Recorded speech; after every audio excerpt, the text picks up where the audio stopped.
My fish fam, it's Nikachu Merfolk Master, and we're back to my final iteration of Blue-White Merfolk in Modern. Azorius back thanks to cards like Wander, Brine, Trapper. And is that card good enough by itself to splash white? Well, we're going to find out today.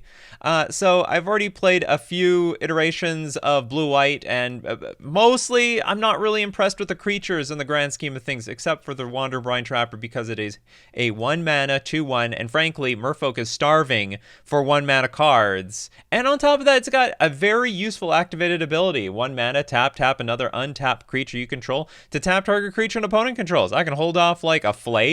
I could hold off like what's it called? I could hold off anything. I could hold off Murktide if I really want to, and also the Riddler and so on. So Wander, Brine, Trapper, I like this card.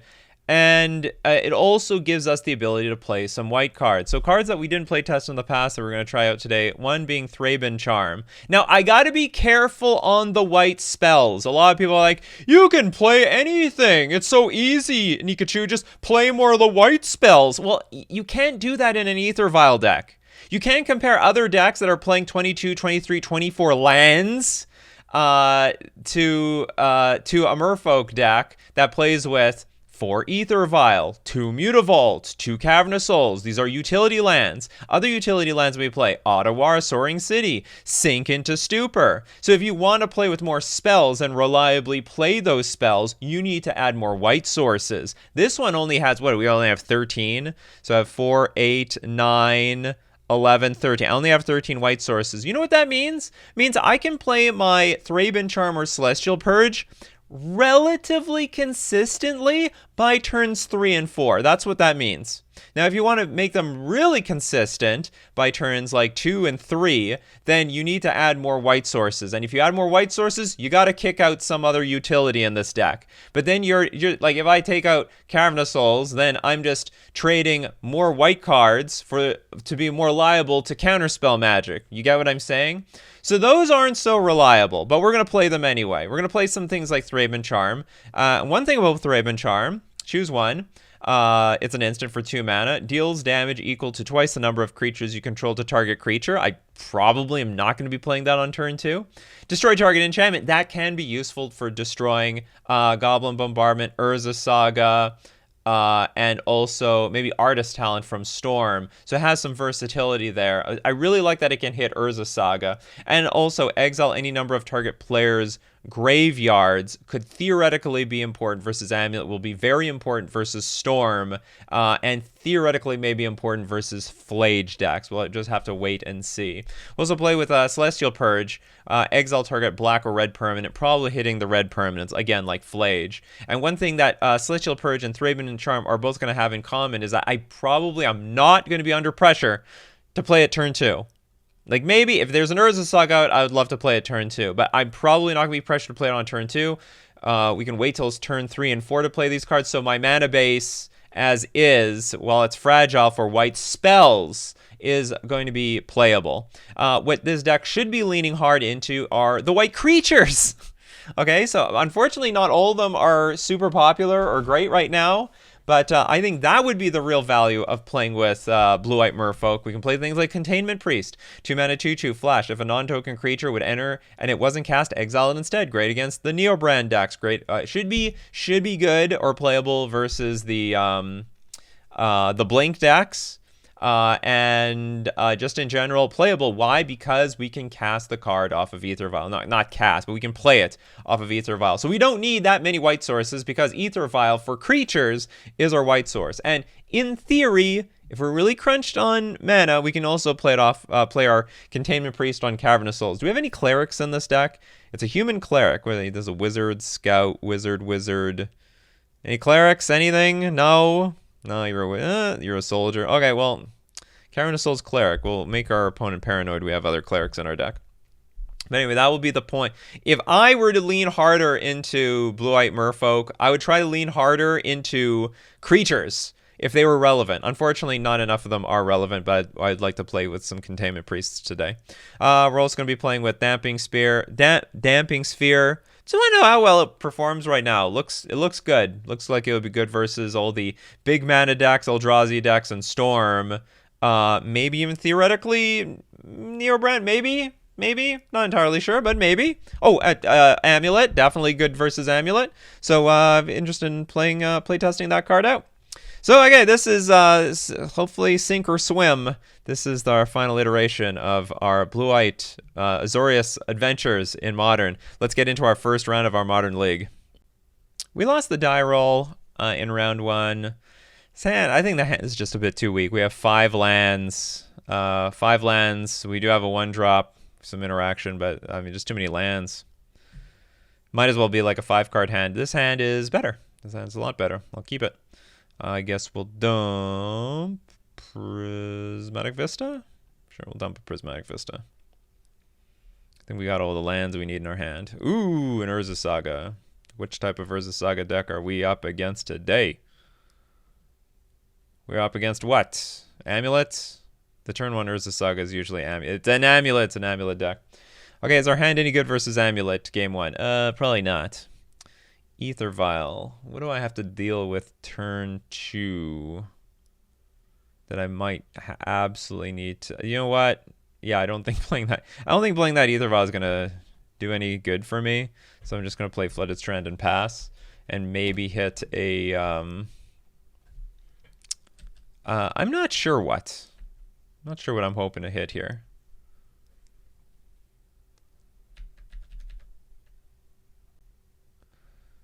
Okay, Amulets online.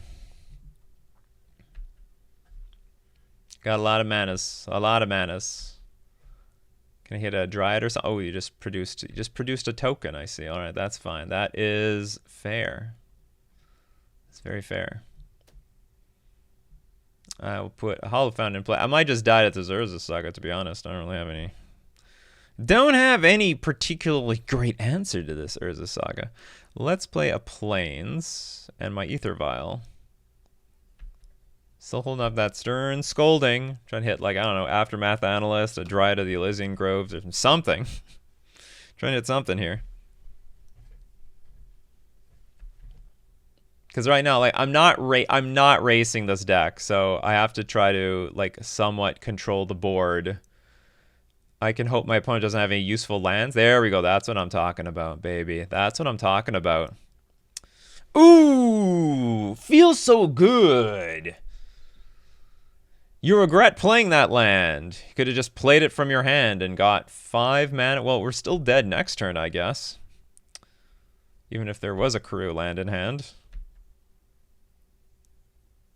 I still hit something. Got some maybe irrelevant value with my Stern Scolding. Wanderbrine Trapper.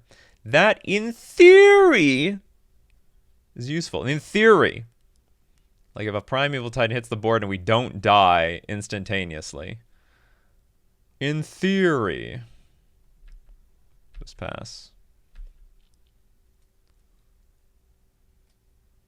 I might need to use the Flood Pit Strandor to tap down the Primeval Titan. If a Primeval Titan enters the battlefield. And it gains haste and all sorts of goodness. All sorts of good stuff that Primeval Titans get. Okay, there's a Primeval Titan. Now, usually we're dead lost here. We could still be. It's a double Amulet board. It's not a good board to be up against. So we have a Mirror Pool that can copy. Hold on, was it sack this land, copy target instant or sorcery spell? Okay, let's see what happens here. It's time for shenanigans. Nothing has haste yet. But multiple cards can be played per turn. Create a token that's a copy of target creature you control. Alright, there we go. We have a second Primeval Titan. 2 Titans are better than 1, that's for sure.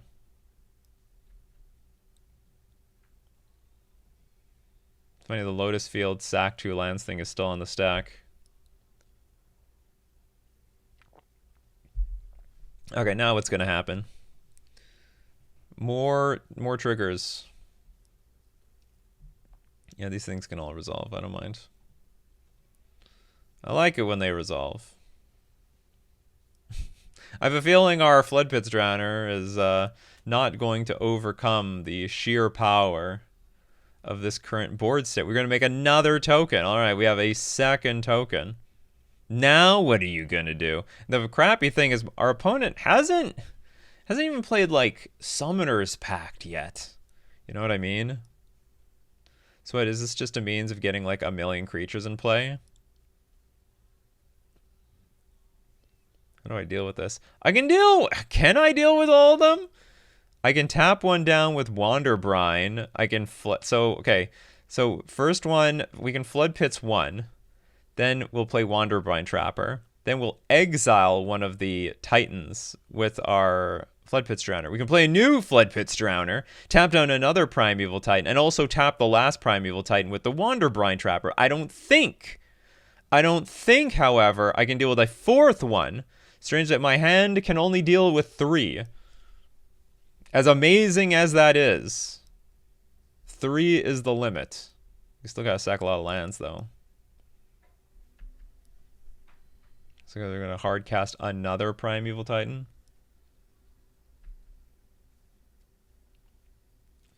This deck used to be fair. And by fair, I mean it didn't do this. Okay, are we done? Okay, we're transmuting for the last Titan. Okay, Summoner's Pact. Okay. Okay. Is it like a creature that gives all other creatures haste? Aftermath Analyst. Oh yeah, that's a problem. Okay, do you know what? Okay, I'm done. I saw enough. I saw a lot. I didn't like any of it. Okay, cards that we're gonna want. Definitely Force of Negation. Okay, definitely Damping Sphere, Force of Negation. And okay, we'll test the Thraben Charm. Cards I don't want. I don't really actually want Stern Scolding. It's like, yeah, I don't really want it. Champions of the Shoal. Do I want that card? Probably. Maybe. If my opponent has like a Titan play and they didn't win and I just play Champion and just go from there, I think that sounds fine. Okay, let's cut out some fat. Hexcatcher is not in love with it, to be honest. It's okay. Hexcatcher was better when the One Ring existed. The One Ring doesn't exist anymore. And we'll get rid of Silvergill Mentor. Do I have 20? I have 27 creatures in this deck. That's fine. Consigned Memory is actually fine too. We'll bring in one Consigned Memory. You can snap this off on the final trigger of Urza Saga so they can't get a amulet, and I think that's good. 3 mature. What does this do? Destroy target enchantment. Yes, and Urza Saga's enchantment. I might be wrong with this Champions of the like this might be just greedy. Okay, I'm scared this is too greedy. I'm gonna change my mind. We're gonna bring back Silvergill Mentor. Do I really? Or maybe I really want maybe some Hexcatcher. Okay, we want some Hexcatcher. And frankly, like, you know, cards like Wander Brine Trapper do make oh sorry, you know what? They're bringing in the sweepers. But the sweepers can be dealt with this. Okay, we'll just it's 26 creatures with Wander Brine Trapper. I think that's okay. I think that's okay. This hand's awkward. This hand's awkward because I don't curve out. I'm going to keep it, though. Seems a bit too strong to pass up. Also, I don't like how vulnerable it is, maybe to a Force of Vigor. Playing like Ether Vial. Double Ether Vial hands, not great. And I don't really have any way of drawing cards here. So it's like a clunky one-lander.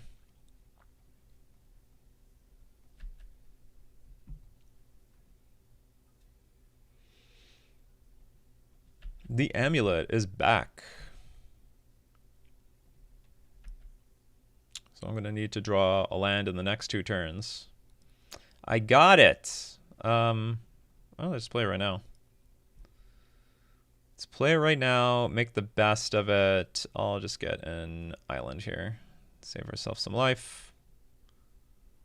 And pass. And we'll play our Wonderbrine Trapper. Now, there's a lot of answers in this deck, too. Damping Sphere. I mean, there's like Boseiju. Boseiju will be cut off unless they find exactly a green source, though. Can't Vesuva green source this way. Oh, you really want that white? I hope you don't need that white mana for something. You cast things for white mana in your deck? That'd be awkward for me. You gave me Island Walk! Fool! Fool, you've played right into my trap. You don't even realize it's a trap.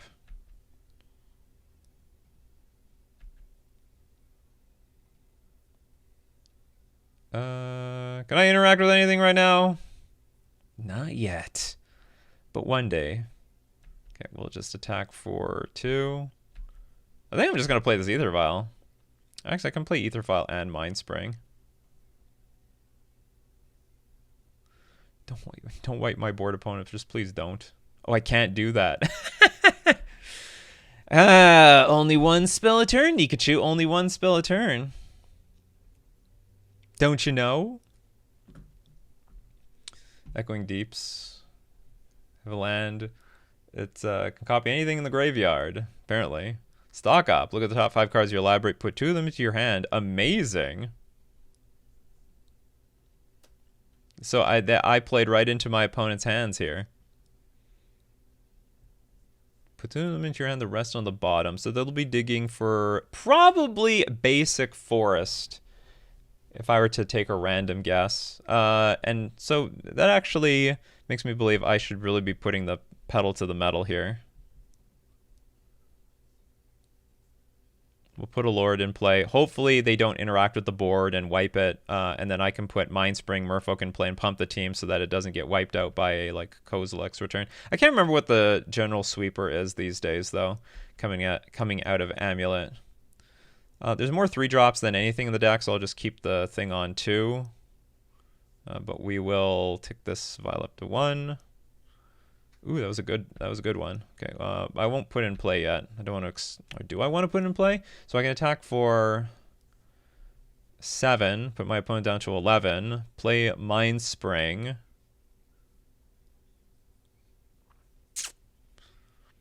Okay. Attack for 7. Play Mind Spring, and that would be an additional. It won't be enough. 7 plus 3 more next turn. That's just 10. I'm like short 1. What if I pump everything with Mind Spring? So this is 7. Next turn it's 9, 11. Oh, it is enough. Okay, so that might actually work. Okay, so we put our opponent in position to lose by next turn. Potentially. Another amulet. It can resolve.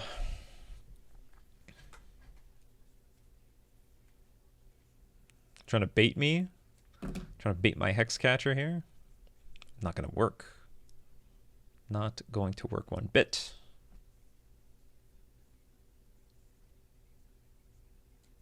By the way, your next spell costs 1 more. I got the Crumbling Vistage. Okay.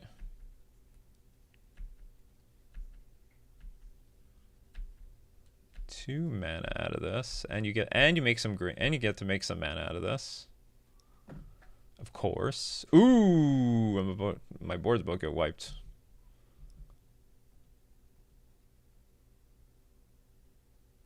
Fire Spout is the removal spell of choice, it seems.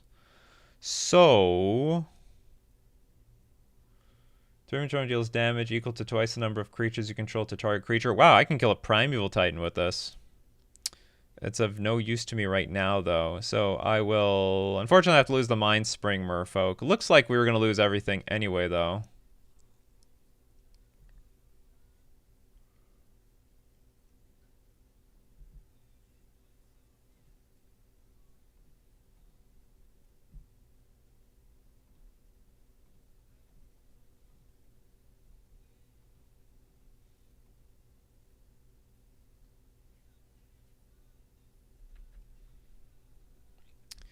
now I think I'm just still gonna keep them on 2 and 1. I could still draw like 1-drops out of the deck. There's plenty of trappers and merfolks. Consigned memory is okay.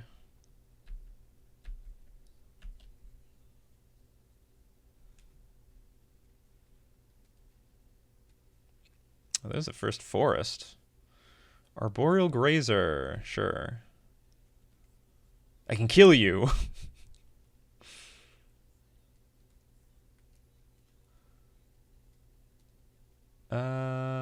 I think in this case, I might... Do I double counter this?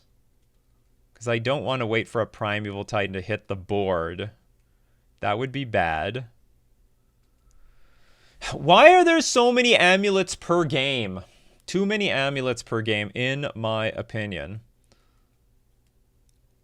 And I'm 1 creature short from really making some good use out of this Thraben Charm.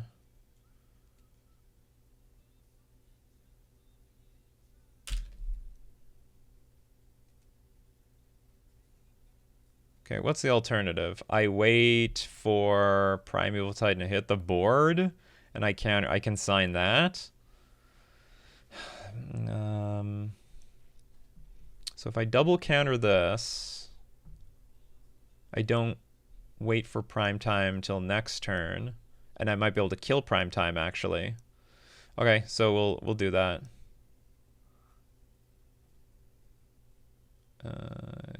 And we will pay. Yes, I want to replicate once.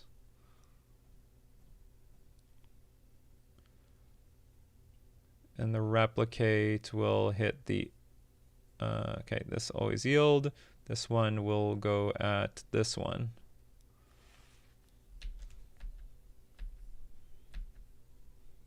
So now they have to return a land back to hand. I can't remember what... Oh, they brought the... no, they brought back the Hollowed Fountain. So the Island Walk is gone. The Island Walk is over. I might want to tick this up now. And the reason I might want to do it now is if I draw Harbinger of the Seas.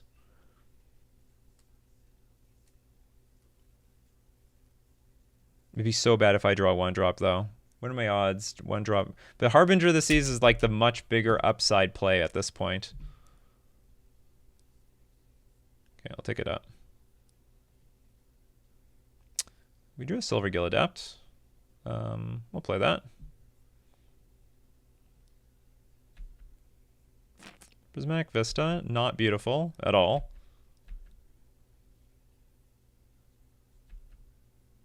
Oh, I'm a complete moron. This can't even tap for like green mana. Like, what's the point of Damping Sphere? Okay, I think a lot of people are like, Nikachu, why are you doing what you're doing? And why didn't you play your Prismatic Vista? I don't know about that one either. So they still only have green mana available. This thing can't tap for anything. It can tap for colorless. So the Vesuva can now tap. What I had to counter was this thing's triggered ability. Okay. See what happens now. Because now I'm going to try to kill this Primeval Titan. That will be hilarious. Okay, I played that so backwards, but this Thraben Charm, chat, is going to save me. It's going to completely redeem me. Okay, here's the first Primeval Titan. I can do nothing about this. So it's probably going to find that collection of lands. Okay, well, I can't get Lotus Field, right? That doesn't work. Can it still make like a few Primeval Titans? I don't even... Yeah, I can probably still make a few Primeval Titans.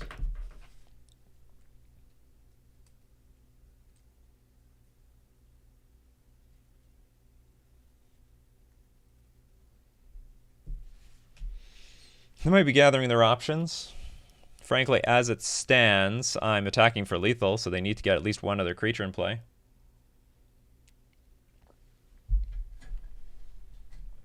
Yeah, I was so concerned over this for nothing. I should have been concerned about it, but concerned about they were going to rebounce their clone land so they can copy their forest. So in a very clumsy way, I think I'm going to win this one. Very clumsy. Very greedy, too. Well, actually, playing the Hexcatcher in a greedy way is going to put us in a position to win.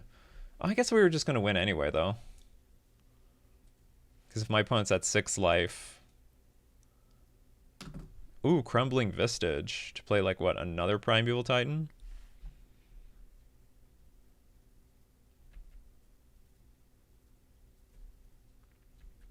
Yeah, you're tapping for that colorless mana. How many Titans are in hand? Is there ever such thing as, like, a bad amulet hand? It feels like every hand a amulet player has is just pure gas. It's just pure, unbelievable gas. Just gas up the wazoo. It's all and only gas. Malevolent Rumble. That is interesting. Sure. I don't want to counter that.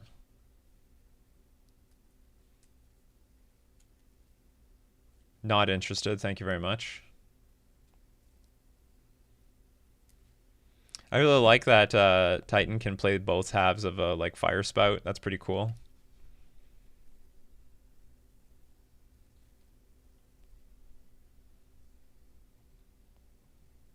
Aftermath Analyst to bring... What are you going to bring back? Nothing interesting. Nothing useful, anyhow. Mill 3 cards. Sure, go for it. You got another Primeval Titan. You have Echoing Deeps. You can have this land enter tapped as a copy of any land card in a graveyard. Oh, it's only a land card, though.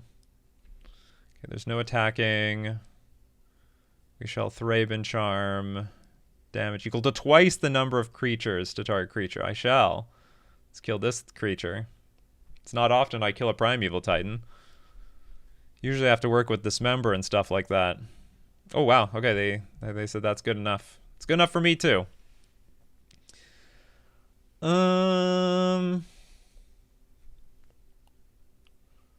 I want to do anything different? Probably not. That Damping Sphere was so good, and I didn't even know why. I didn't even know why. Now, do I want the Hex... I might want another Hexcatcher just to help sort of protect me versus Fire Spout. Just a means of countering something, but also it's just another flash creature. Maybe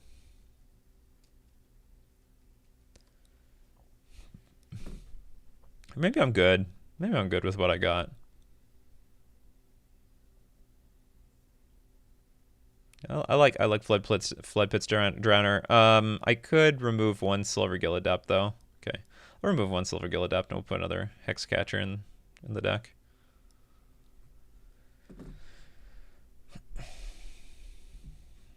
Ugh! Ugh! Do I keep this? This hand is ridiculous.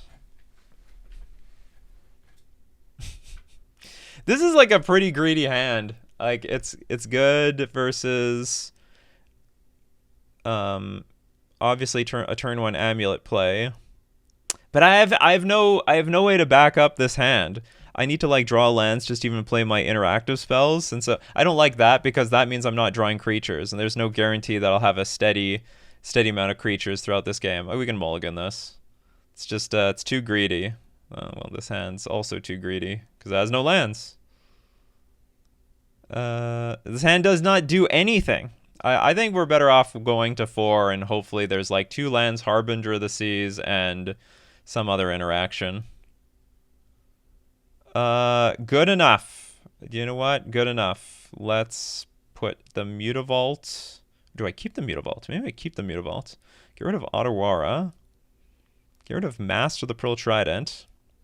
Damn, I gotta keep something here. Okay, I'm gonna keep the Silvergill Adept. Hopefully this is gonna be good enough. Okay, Amulet Online, turn 1. Okay, that is one of the better cards I could see, turn 1. That's one of the better ones. Hopefully we don't get Raffle Stomp turn 2. Just don't want to get Raffle Stomp turn 2. All of a sudden I want my turn 1 hand. This is Boseiju. It's Boseiju 1,000,000%. But you know what? I will take a Boseiju at this point. Or do I? No, yeah, I'll take a Boseiju. That'd be great. That would be awesome, in fact. Please Boseiju me. Okay, Boseiju didn't happen. Fair stuff happened, though.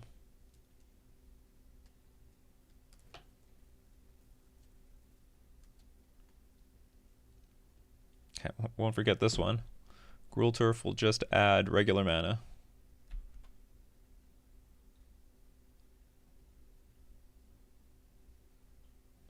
They do have Boseiju? Did they just draw it?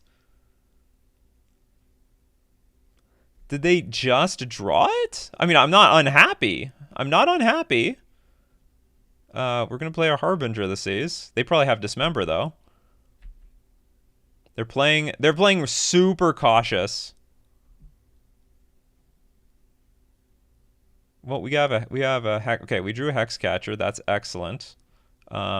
I'm not gonna BS around. I'm just gonna play as Harbinger of the Seas and pass.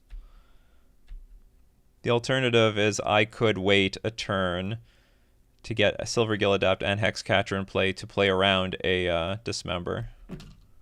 Okay, they're doing nothing. I'm just gonna take my turn if there truly is a Dismember in hand. That's excellent. So now they're screwed every single way. Okay, I can protect versus a Dismember now.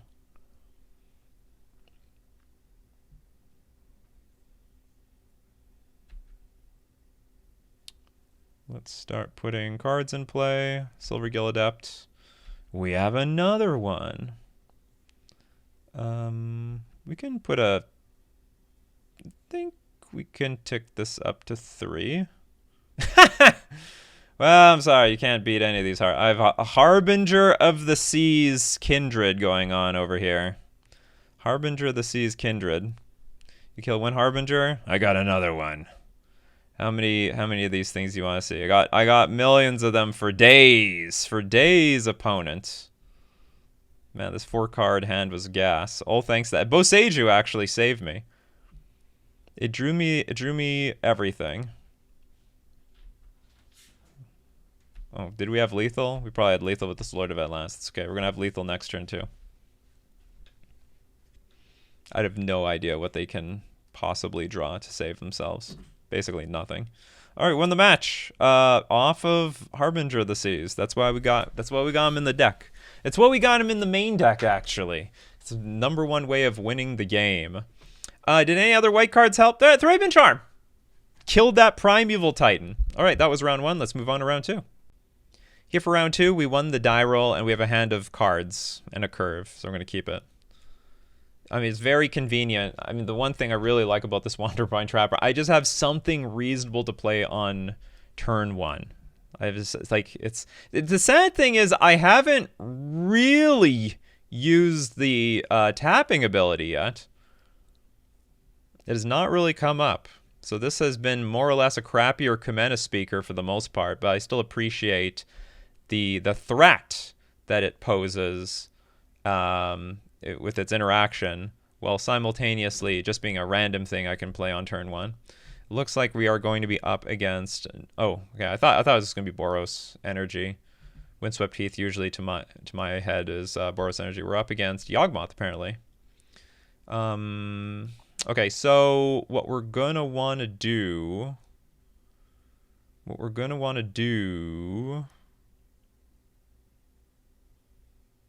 We might want to do nothing, but that doesn't curve out very well.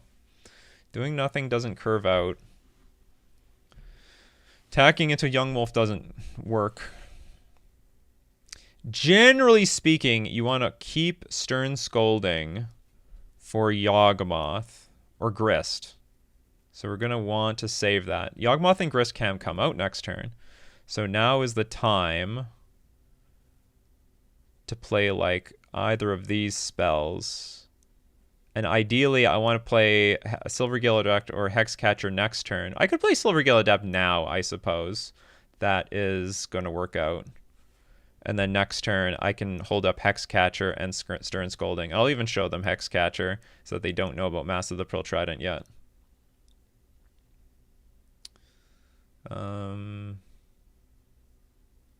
Well, there's another thing. They're going to probably play Wall of Roots next turn, right?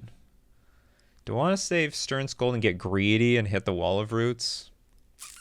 Less creatures on the back. Like, so there's a few things you can do versus Yawgmoth. You can try to make sure nothing sticks to the ground, and then they have no synergy. Or you have to hit just Yawgmoth or Grist.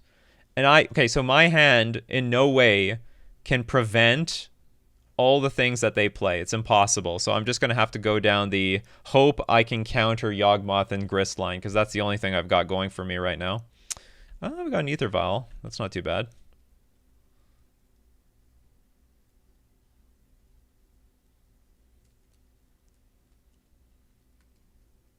Interestingly, actually, with Wanderbrine Trapper, I could tap down a Delighted Halfling with it.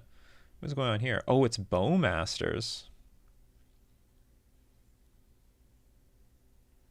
Oh, they have Bowmasters. They should have Bowmastered immediately.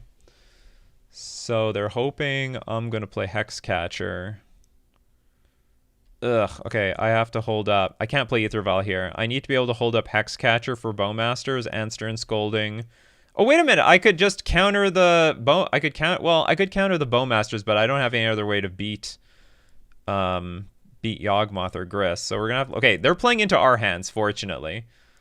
And then we can, in response, save our creature with Hexcatcher. That's why I didn't play the Ether Vial, because then I can't play this line, plus also protect versus Grist with Stern Scolding. So now if they play Grist, we sack the Stern... We use the Stern Scolding. We'll be in a lot of trouble versus Yawgmoth. Unless we draw Harbinger of the Seas. Again. Harbinger of the Seas, Harbinger of the Seas, Harbinger of the Seas. That is just like the name to beat a lot of these awkward matchups. It's not going to be this turn, though. That is... Okay, that's actually so bad. Maybe it's not that bad. So what, they kill off Hexcatcher, and then that's it? But do I want them to do that? I don't really want them to do that, chat. I really don't want... I sort of want to start going on the beatdown here. And I can start going on the beatdown. And what if I don't do anything? The problem is if I don't do anything, I'm sort of stuck by next turn. Do they even have the mana to play Yawgmoth next turn? Probably. Okay, I'm just going to let it resolve. And I hope that we draw a blue source, that we can play Master of the Pearl Trident and hold up Stern Scolding at the same time. Oh. That's very incredibly unexpected. Yeah, I'm just going to take the damage. I think I attack back for way more. Come on, blue source. Not a blue source. Chat, not a blue source. Well, now what do? I guess I play Ether Vial and pass.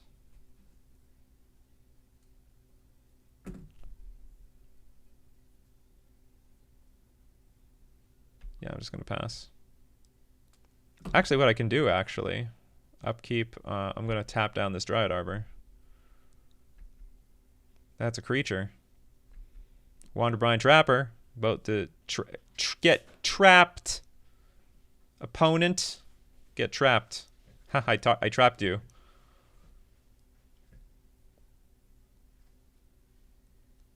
That's right. Not so easy now, is it? So one Walking Ballista trigger offline. For now. Please play something to make me use the Stern Scolding. It probably looks so transparent too. Badgermole Cub. When the creature enters Earthbend 1, whenever you tap a creature for mana, add an additional green. Whenever you tap a creature for mana. So you can get 2 mana out of this thing. Okay. I'm being real patient with this Stern Scolding. And my opponent is being real patient too. We're all being super patient. I gotta be careful though. My life total's on the line.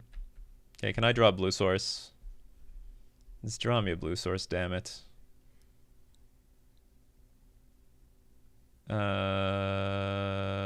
Okay.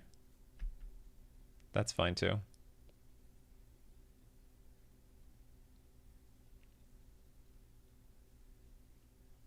Oh! Oh, that's a problem. That's huge problem. Okay, I'm just gonna die now. I died the fair way, even if they do have Yawgmoth or Grist in hand.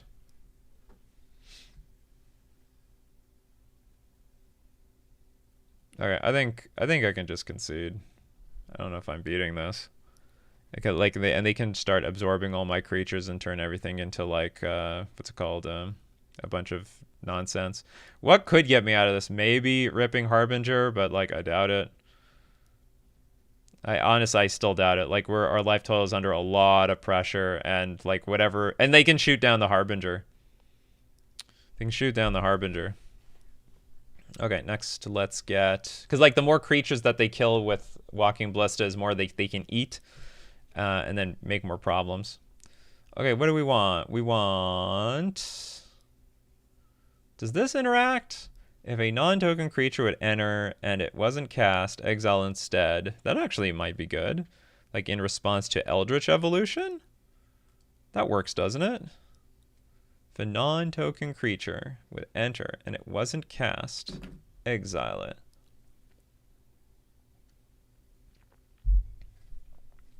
Should also technically exile like Dryad Arbor too. Exile target black or red permanent. Okay. Grist and Yawgmoth are both black. Let's exile them. Force negation is like clunky but useful. Hits Cauldron, hits Eldritch Evolution, and I believe they're still playing with Green Sun Zenith.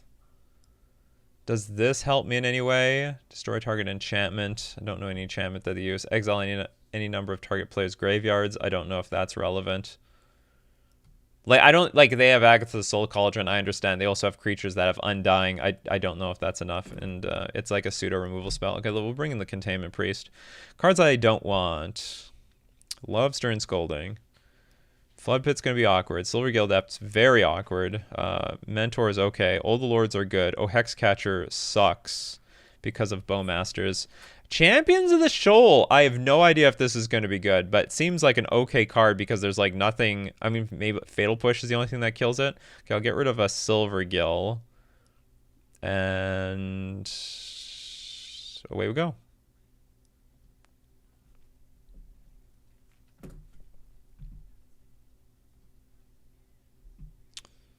Oh, it's a 2-lander. Not worthless. It's a painful 2-lander.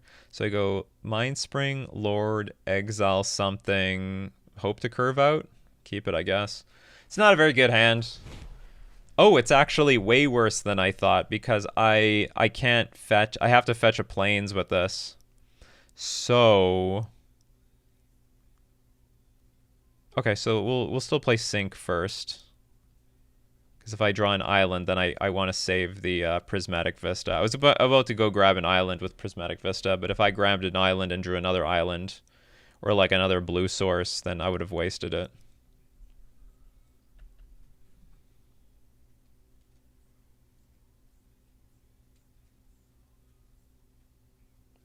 Thoughtseize me. It's a good thing we went first. They can Thoughtseize away the Soporific Springs. That would have been awkward. Would have been supremely awkward.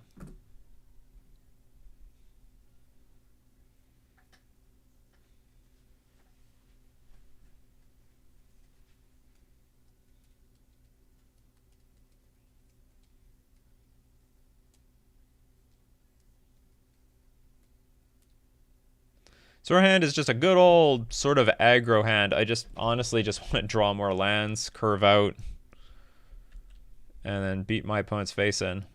We will continue the journey with Master of the Pearl Trident. Because if my opponent plays Bowmasters, I'm in trouble. I am in trouble. They can choose to pick off whatever they want. Next turn, I'd rather play Silver Gill Adept next turn.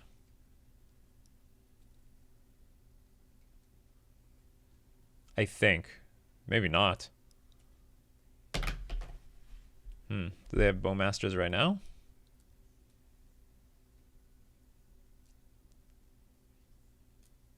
Because the thing is that if they do have Bowmasters, I actually cannot play the Silvergill Adept next turn. Because then they can play Bowmasters, shoot Master the Pearl Trident, Silvergill triggers, draws a card, and then they can shoot Master again. But not right now. Okay, so I guess I'll pass, and then we'll draw a card off of Mindspring Merfolk. We'll just pass. If they play Bowmasters, I will, in response, draw a card with Mindspring Merfolk and buff my team a little bit.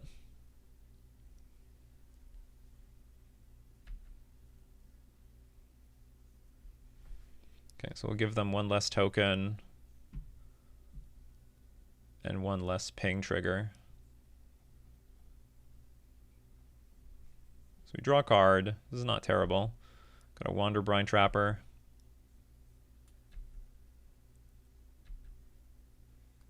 Shoot me instead, that's fine.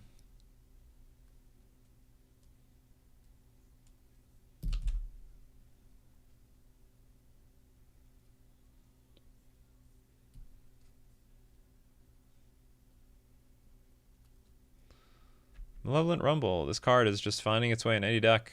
Who would have thought that this was a tier 1 staple? What did they find? They found the Cub, Dryad Arbor, Delightful Halfling, and another Rumble. You may put a permanent card from among them into your hand. Which permanent card do you need?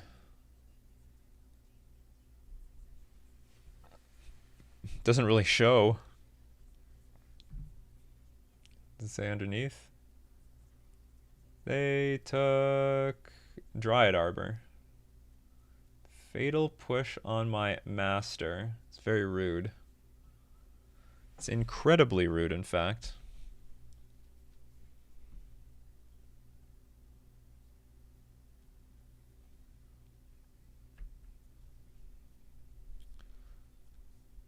They're pretty careful with their life total at the moment.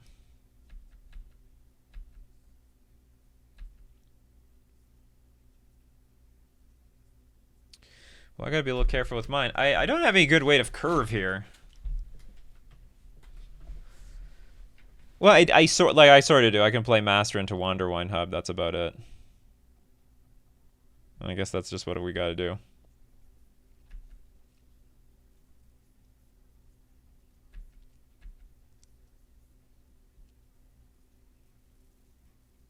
We gotta do what we gotta do around here. Expect a Yawgmoth next turn. Hopefully it doesn't deal that much damage because there might be only one creature in play. I guess two other creatures in play.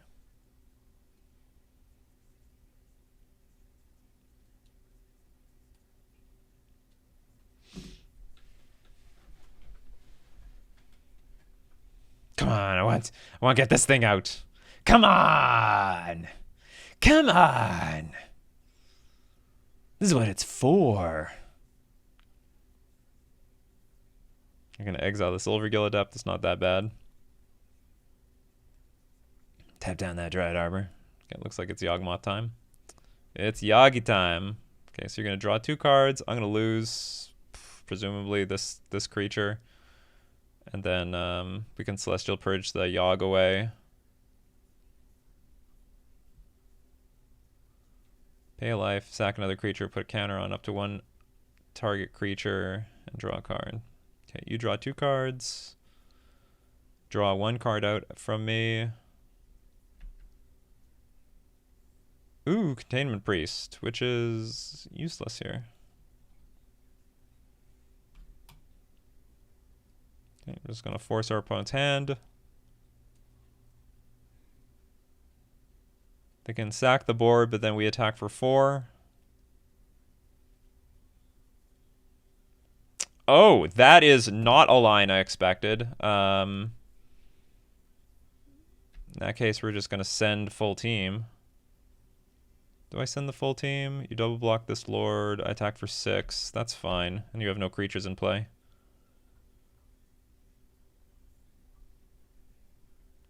think you need at least some creatures in play.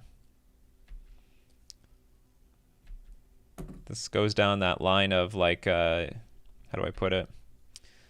It goes down the world, the world of keeping the board empty to reduce my opponent's chances. What is this? Okay, we have Dredger's Insight. Whenever one or more artifact under creature cards leave your graveyard, you gain a life. Whenever this enchantment enters, mill 4 cards, may put an artifact, creature, or land card from among the milled cards into your hand. Sure. Okay, so what are we milling here? Boseiju, Verdant, Agatha Soul Cauldron, and a Young Wolf. That was going to come back anyway. Maybe put an artifact, creature, or land card. Now what's interesting is we have Containment Priest, so it is actually not coming back. It's going to stay in the graveyard. Green Scene... Green, damn, we don't have Containment Priest here right yet. Another Young Wolf. Another Containment Priest. Alright, let's just attack for 2. And we actually get to tap something with Wanderbrine Trapper. Okay, player Priest. Which is going to work great versus this Dredger's Insight. I got some insight for you too. It's not coming back.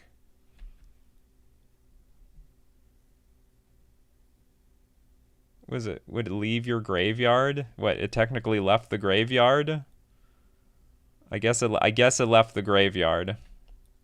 I guess I don't understand the rules to this thing very well.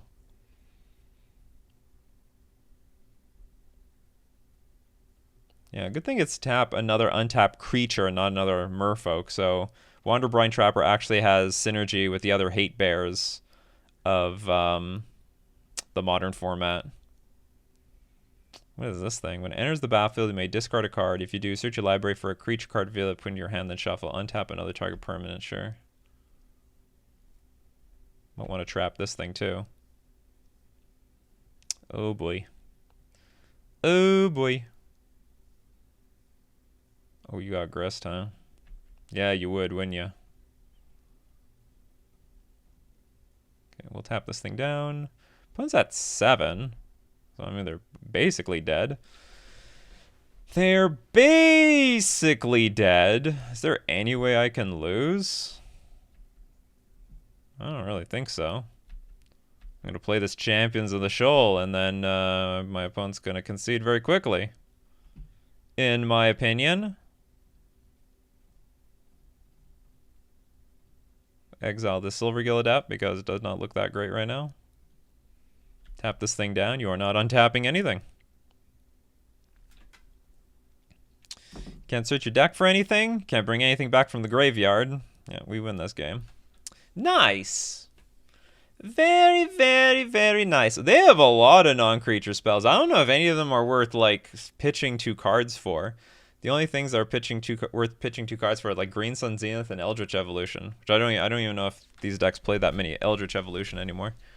So Containment Priest was great. That was a great... and it'll make it so much harder for them to want to block. It'll actually probably... I bet Containment Priest is going to make them want to be a little bit more aggro with their Young Wolf instead of leaving it to block, because if they leave it to block, they could get blown out. So they'll be aggro while we're tapped out. Champions of the Shoal, once again, win more card. So I appreciate it as a win more card, though. I appreciate you being as a win more card champion. Okay, we're just gonna click it back.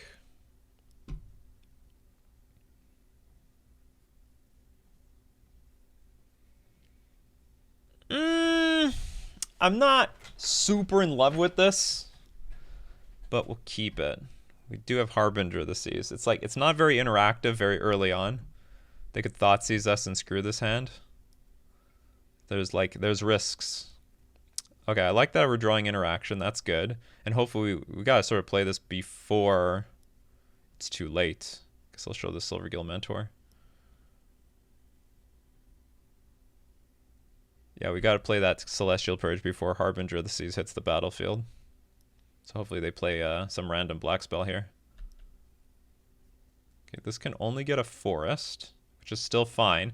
So the most powerful problematic cards are going to be the what kind of creature is this? Becomes a 0/0 creature with haste that's still land. I guess it's just colorless. Okay, Young Wolf hits us. Totally fine.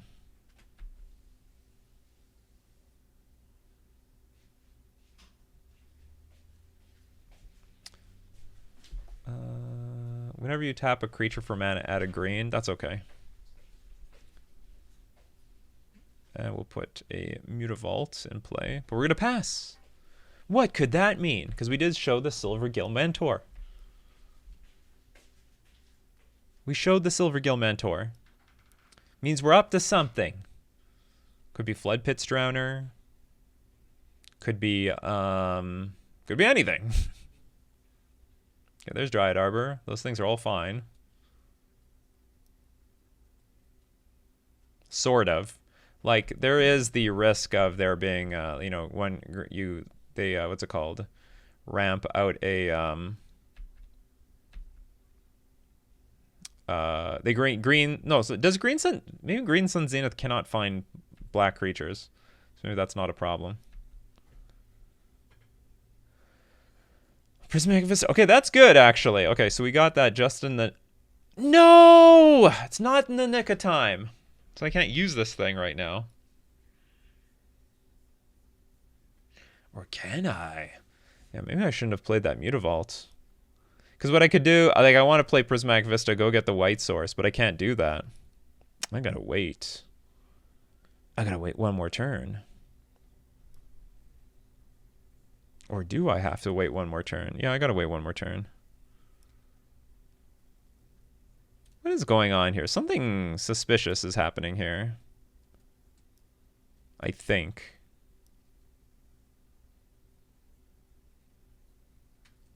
You know what? Okay, I'm going to just play it anyway. This was the wrong thing to do. I shouldn't have played that Vista. We're just going to play this creature anyway. I don't know if there's any great way to kill it. And I think it's just better to get it on the battlefield now and like nuke this Dryad Arbor. And make all future black spells more difficult to cast. And there's no sack outlet right now. Okay, you're going to shoot me. That's fine. I can take it.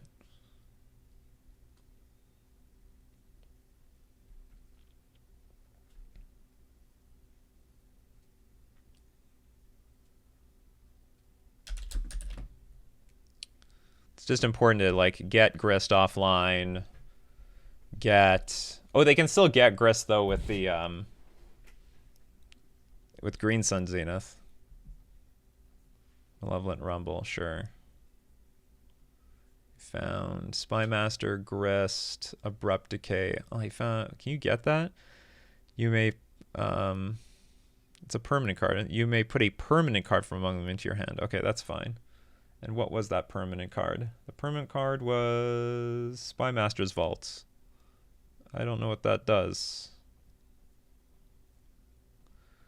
Okay, Dredger's Insight. Whenever one or more artifact creatures, enter, milk 4 cards.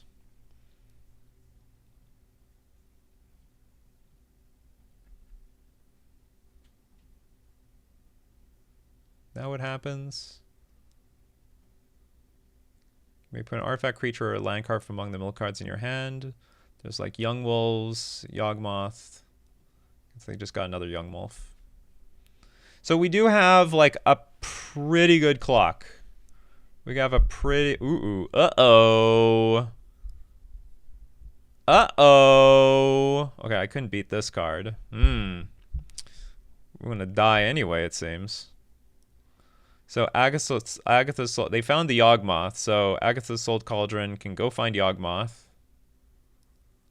put on some random creature, and then start sacking creatures like crazy, and then we're dead.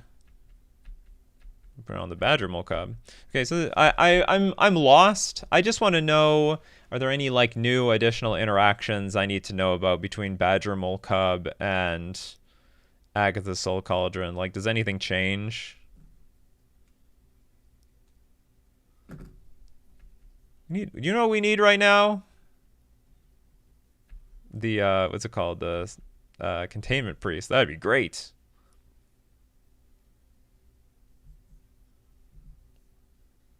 I don't think there's anything I need to know here. All right, good games.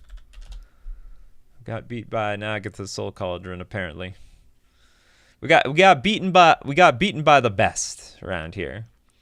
I don't know if there's anything else I should have done or anything. I think the matchup is like fine or fair. It's okay. We got our haymakers. They've got their own haymakers. It'd be a little bit nice if we had a little bit more interaction, because just like sniping off, like I'm talking about like creature removal, but there's really no good creature removal in white, despite what people think. Like Prismatic Ending and Path to Exile are not it. Like you cannot Path to Exile a Dryad Arbor, because then they're just going to go find a forest.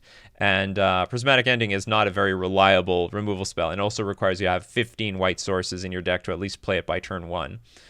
Like the best white removal spell in the game right now is just Solitude, and other decks that play white generally are playing mostly red for the removal. Okay, anyway, that was round 2. It was not a bad match, in my opinion. It was not that bad. We had our chances. Or let's move on to round 3. So we're here for round 3. I'm on the draw, and I have nothing to do on turn 1. I've got no curve, no meaningful interaction. I think I'm just gonna mulligan.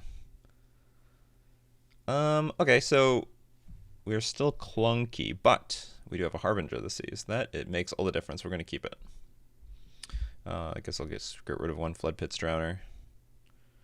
Maybe when you're on the draw, I should just get rid of all the Lords and keep all the Flood Pits, because you never know what you're up against. You never know. Okay, Flooded Strand on turn 1. It's fantastic. Maybe they're playing a blue deck.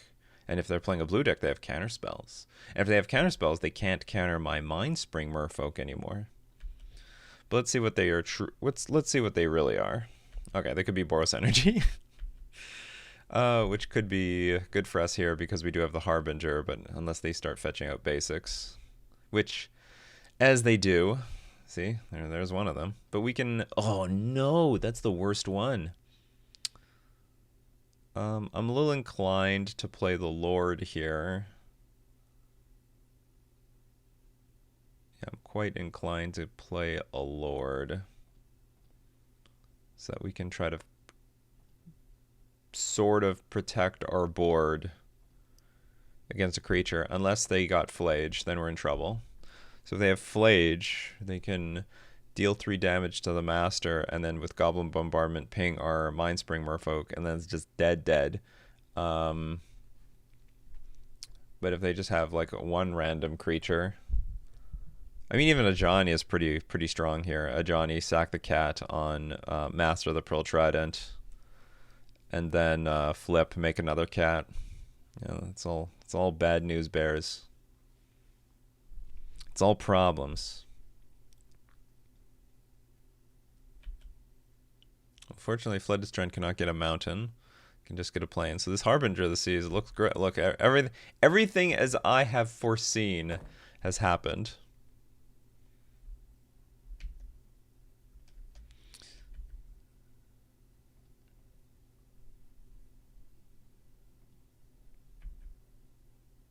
Okay, we lost everything.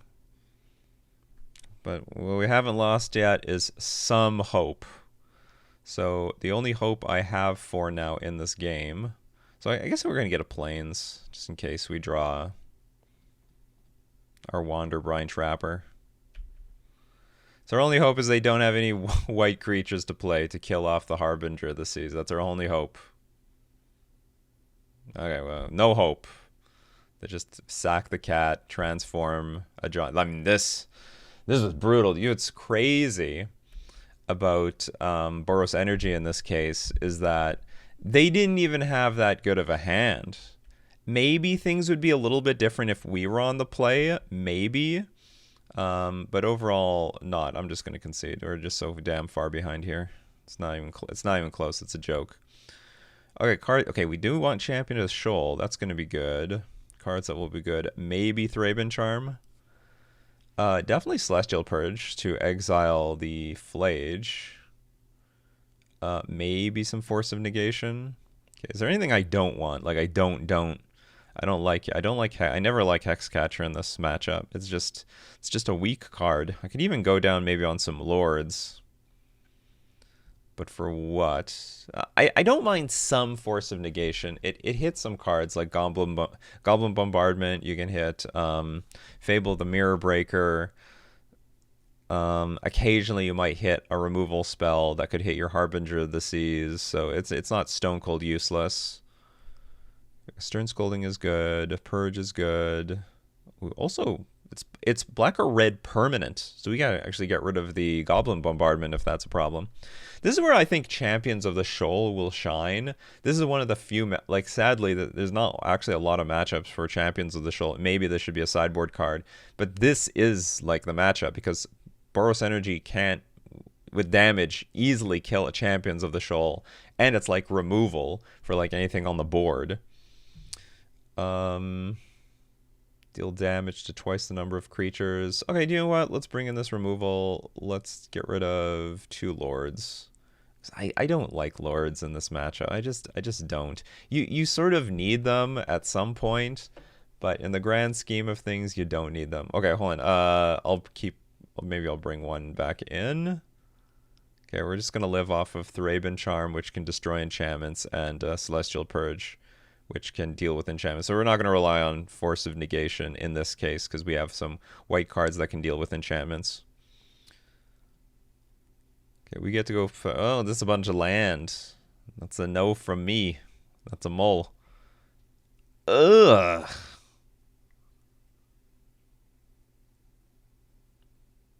Yeah, we can keep it. This is not a great hand, though. All right, I'm done. I'm done with that. I think I'm gonna start off with Mutavault. And very likely how we're gonna be playing our lands out, we'll get an island with the Vista, but then a hollowed fountain with the Flooded Strands, so we can make use of our Purge. And I guess to be mana efficient, we should go get that hollowed fountain now. If the opponent plays something that we need to purge, we can purge it immediately. Now, my intention, if I'm allowed to, is to just Mind Spring for 1 mana. If I'm allowed to. Like, we'll throw out a Mind Spring, play a land drop for the turn. I mean, I guess I could pass and maybe wait on our Mind Spring. Wait until we get enough lands to maximize the number of cards we draw. Ah, you got that mountain, huh? Goblin Bombardment. So, yeah, so here, it's probably best we just get rid of this thing. It's such a nuisance to us. Pings off everything on the board. You're going for that Ajani line, weren't you? You're going for that Ajani line. I could feel ya with that Ajani line. Well, I'm in no rush to do anything. I'm gonna fetch so that my opponent can't respond to my fetch. Because if I fetch, they could kill Mind Spring in response, and we'll pass. I don't think there's any reason to draw the card first. So we'll end of turn probably just activate lore, put a Lord in play, draw one card with Mind Spring. Sorry, Mind Spring Mentor. No, Merfolk. Yeah. So many cards are called like Merfolk, Mentor, Wander Wine, Wander Brine. I can't pay attention to all this stuff.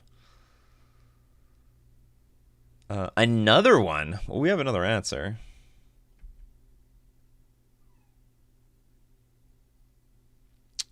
We can respond to this. It's not going to do anything.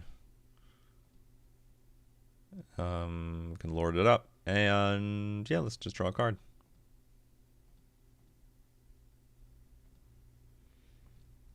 Very clunky Silvergill Adept ends up drawing actual Silvergill Adept.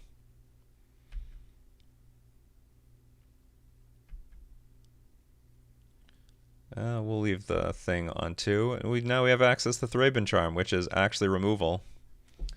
And we have Silvergill Mentor, so now we can, like, kill something big. This makes me wonder, maybe, like, we just wait. We wait. We sit patiently with this Thraben Charm. Make them maybe commit to some sort of play. And then, in response, we Thraben Charm the Goblin Bombardment. So anyway, we'll attack for 6 for now. Silvergill Mentor with this Lord out is going to be great. It's just going to be great.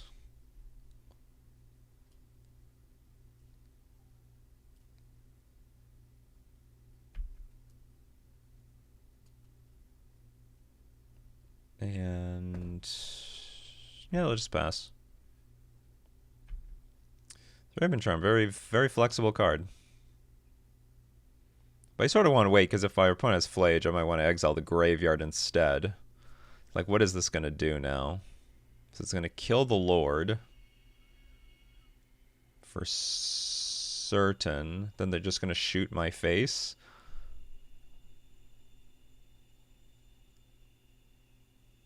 Okay, yeah, I'll let that happen.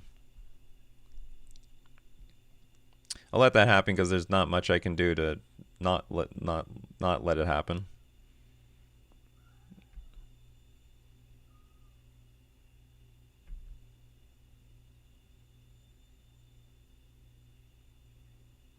Yeah, we get shot to the face.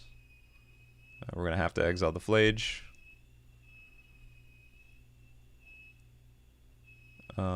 End of turn.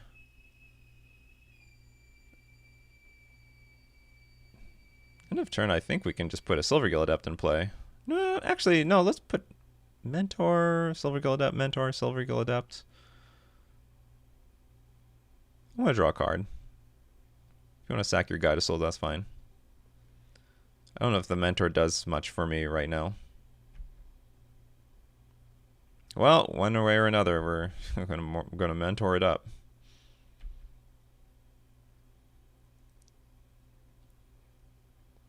Flood Pit's Drowner is okay. So let's see how our opponent responds. They might block Mindspring Sack against Silvergill Adept to maximize cards in the graveyard. I am technically the beatdown. Technically.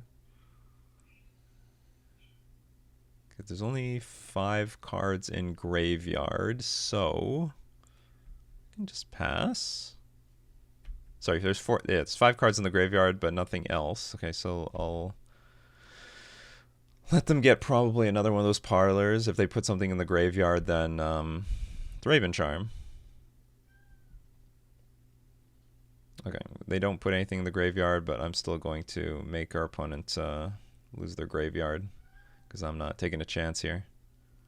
Choose any number of target players. Okay, I choose this one. Hell, I'll choose me too. What is it? Any? Yeah, exile any number. Okay, we're gonna lose all the graveyards. No more graveyards. Okay, there you go, people. Everyone who wanted to see Thraben Charm in this deck, you're seeing it in action. Hopefully they depended on that Flage. We have a handful of gas, honestly. We do actually have a handful of gas. If our opponent just has a bunch of removal or something. Okay, that's strong. That is unfortunately pretty strong. A Johnny plus Goblin Bombardment is always a problem. The game's afoot. We don't have a Lord to protect our 1 toughness creatures. You know, in a weird way, maybe I should let the Flage resolve, because I had the Flood Pit's Drowner in my hand, and I used the Thraben Charm to destroy the Goblin Bombardment. In a weird way. In a weird way.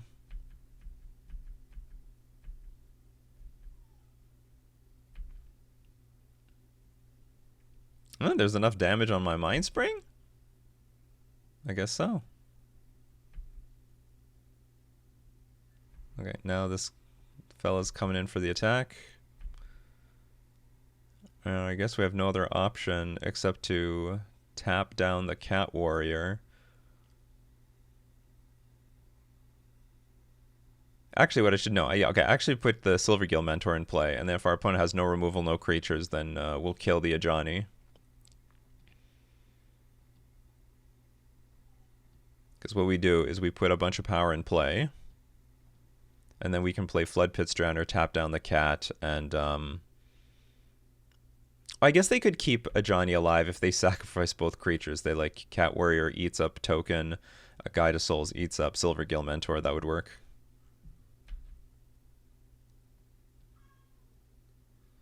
Flooded Strand is useless to me. I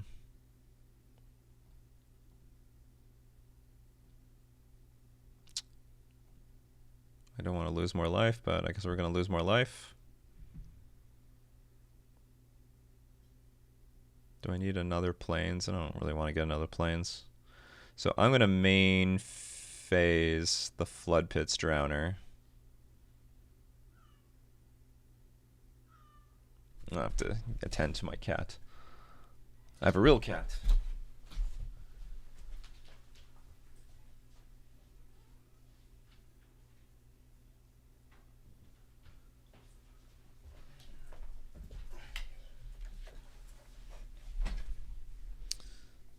Okay, so this taps, and then hopefully there's no removal in our opponent's hand.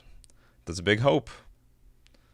Our opponent has been playing things, but they haven't missed a land drop yet, so it's possible.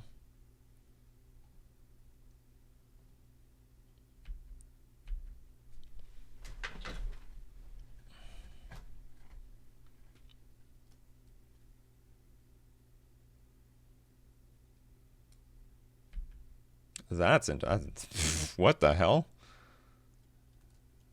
Do they have like Kozilek's Command or something? Why did they sack 2 prime creatures?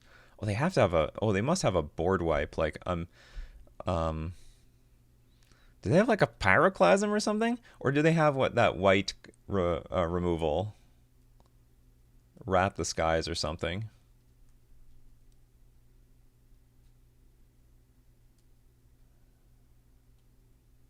They do. You brought that in versus the Merfolk deck? Well, it's going to work here. It's going to smoke me. Well, anyway, so I'm going to lose the Ether Vial. They're also going to lose the Goblin Bombardment, though, so it's somewhat of a fair trade, but I don't... Okay, so whatever we draw, almost anything we draw should be good. We get a Trapper and a Silvergill Mentor. So, and I said, like, almost anything that we draw should be good because if we draw Merfolk, then we can behold the Silvergill Mentor. If we draw a land, then we can just pay the 2 extra mana that it costs to put this thing in play. That is a brutal card to see, Seasoned Pyromancer. And they put a Flage in the graveyard.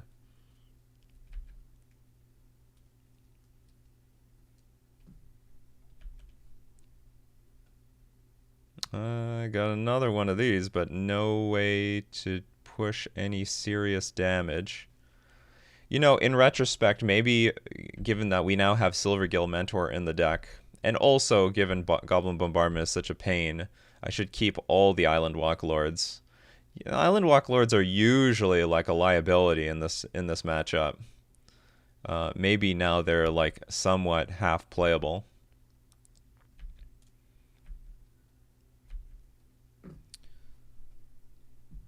In the interest of keeping...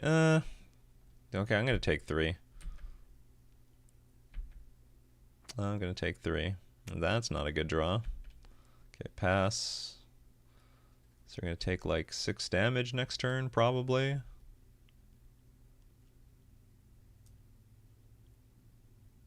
You would have been good to top deck? Champions of the Shoal. That would have been great.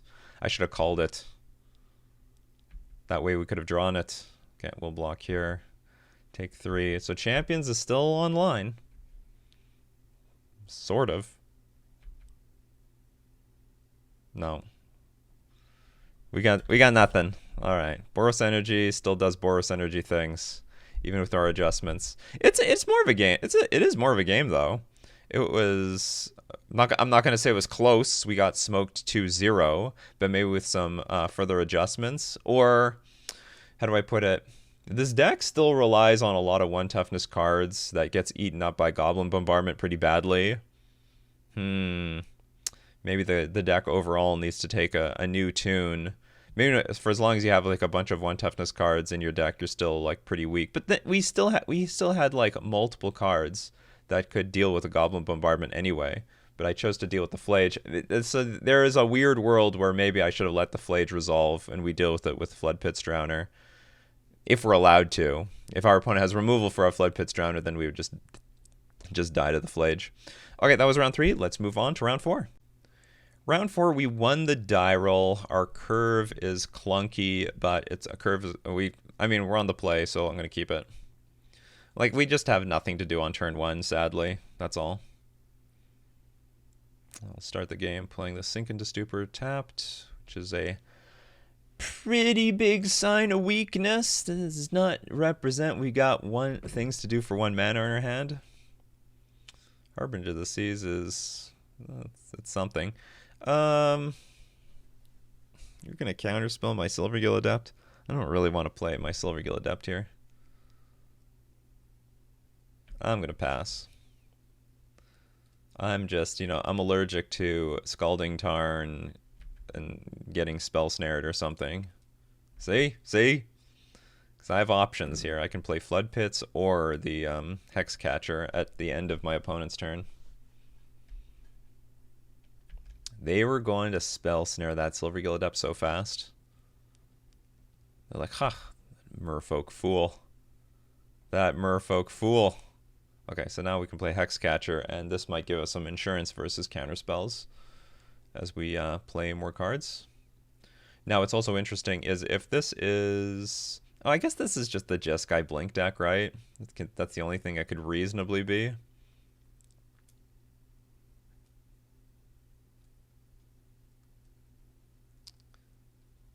Which in that case, maybe playing the Silvergill Adept was fine. Always sacrifice your Hex Catcher to these things so that there's no target and they will get no energy. Because just letting it resolve, they'll just use up 1 energy, keep 2. Ooh, not curving out now. All right. Got Spell Snare or something? I guess I'll just show them the Lord. I don't like showing Lords, but they'll probably assume I have it anyway.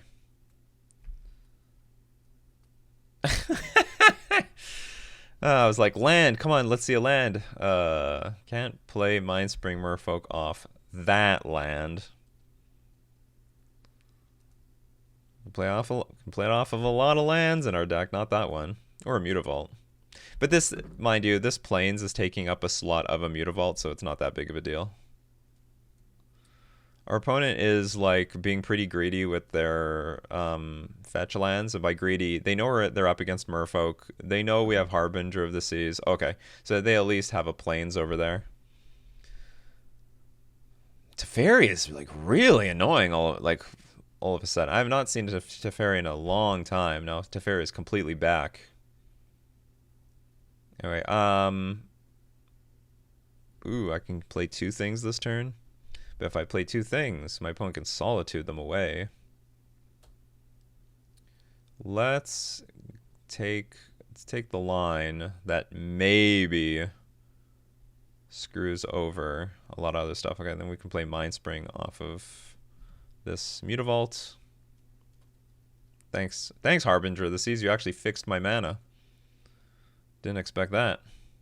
Okay, now we're just hoping they don't have Solitude Ephemerate. Or more specifically, they just don't have Solitude, period. If they have Solitude, we're in a lot of trouble. We have, like, no defense against it. At the moment. Game 1. A lot of red mana is offline.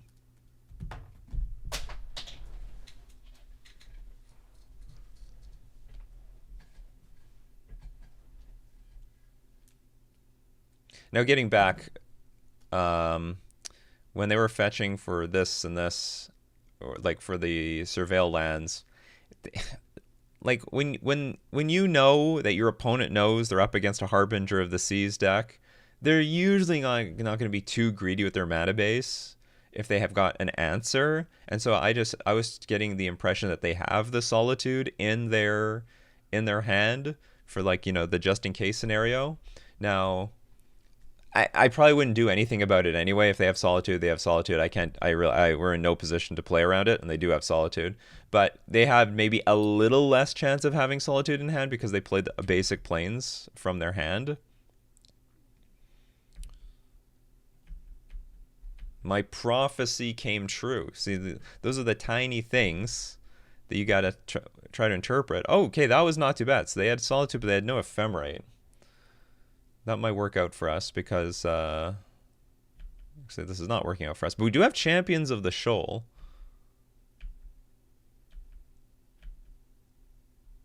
Oh. Oh my. Oh my. Okay, well, we're still going to Champions of the Shoal, this stupid thing. Or are we? Okay, what's the plan here? I could go Flood Pits on Flage. Attack Teferi, kill Teferi. Or I can play Champions of the Shoal. I could play Champions of the Shoal. This is exactly what it's for, too. Dump the Silver Gill Adept, I guess. Keep the interactive cards. Behold. Literally and figuratively, my Champions of the Shoal. I do have to behold something. I'm gonna tap you down. I'm gonna tap you down. And I'm coming for you, Teferi. I got my eyes on you.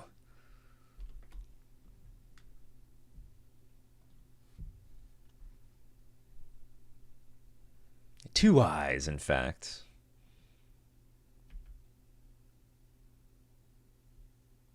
Hopefully we can kill Teferi. My man is a bit clunky here. I feel like something's gonna flash in front of me. So, do I just want to attack with Champions by himself or hold up Stern Scolding and Flood Pits? Do you know what? I think I'm going to hold up Scolding and Flood Pits because I could attack with the Mutavault, but I'm not going to. Okay, we're going to attack Teferi. Going to tap down your thingamabobber here.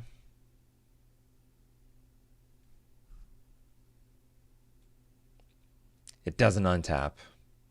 Sorry, opponent. It doesn't get to untap.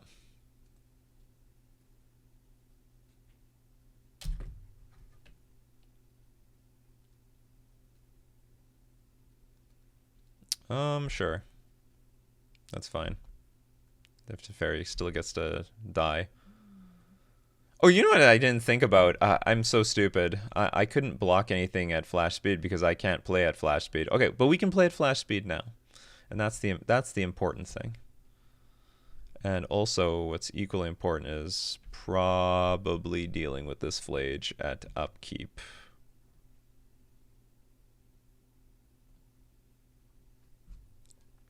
Or maybe I should have tapped the Mutavault.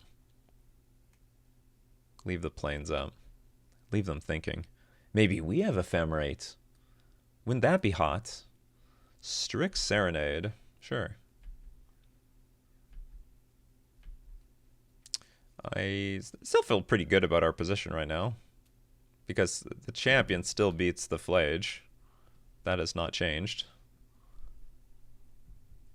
Like, what are they going to do with this Flage? They're probably going to... actually, I don't know what they're going to do with this Flage. Probably kill off the bird token. There we go.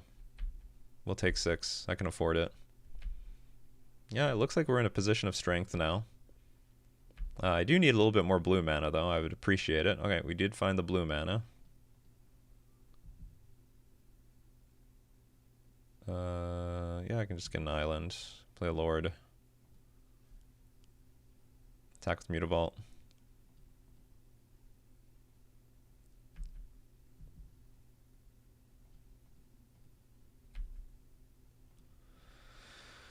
Keep that Flage down. Keep that Flage down.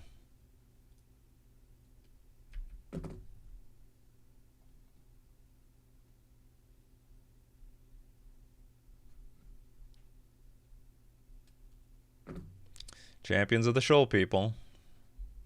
You don't need Graveyard Hate for Flade. You just need a Champions. This champion. What's going to happen here? So you're going to play Flage. It's going to die, but it's going to kill my Lord. But I'm going to get another Lord. I got Lords for days.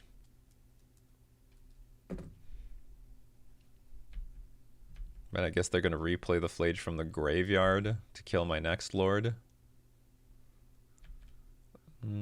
Does that mean I just don't play the Lord?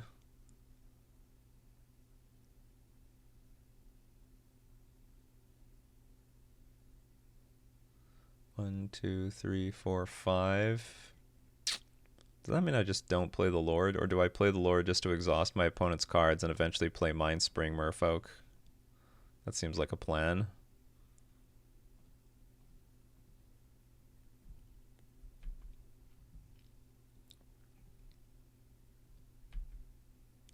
Attacking for 8. Attacking for 8 is great. Not a blue-white card. But I knew the power of this card. I knew the power of this card. Modern playable. I knew it.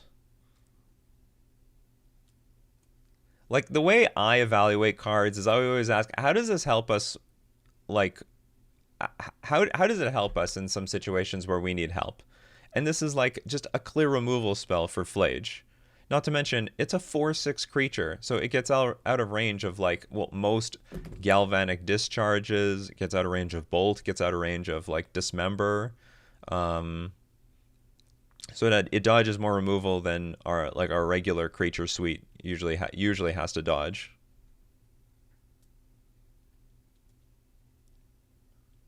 Oh, there's an interesting thing. So I wasn't considering this, but Flage can come back and do a double shoot. And that would be awkward. That would be awkward, actually. So they can Arena of Glory, Flage, shoot this, shoot me for 9. I go to 6. Ugh. It's more damage than I want. So I actually should keep a Mutavault up to just block Flages for the next few turns. Because that's what's going to happen. And actually, the next Flage that comes back can kill my Champions of the Shoal.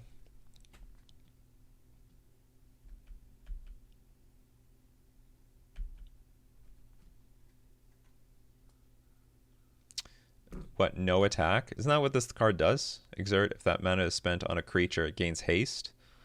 Oh, I guess they just didn't think it was worth anything. I have another Lord. My opponent would be like, oh my god, another one? Okay, do I get greedy here, though? I really don't want to deal with the next Flage, if there is another Flage. Yeah, I think I'm going to hold this Mutavault back. I don't want to get blasted in the face for a ton.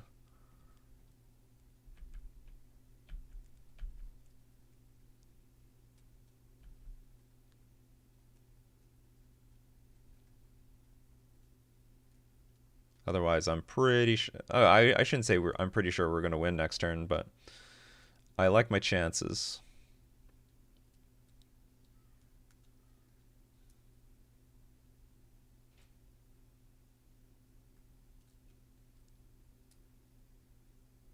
What do you got for 2 mana? Snapcaster Mage, that can't exile anything. It's actually a weird choice of things that they played from the graveyard. Okay, cast with Warp.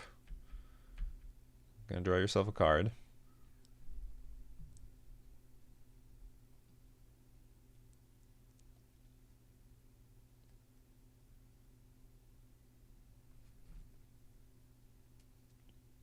See, they got their own big chunky creatures. Big chunky creatures. I don't think it's crazy to play Quantum Riddler in our own deck, especially if we play with Consign to Memory in the main. Because again, it's a giant creature that helps you block things from, like, Boros Energy. You know, bring on your Galvanic Discharges and your Goblin Bombardment. I don't care anymore. They're shocking themselves. Oh no, is this another Teferi? Oh, it's another Quantum Riddler. Okay, that's a sign of weakness. That is... Or maybe it's not. There's 2 Quantum Riddlers in play. That may let them draw 3 cards. That was almost Ancestral Recall. That was Expressive Iteration. You got to keep all 3.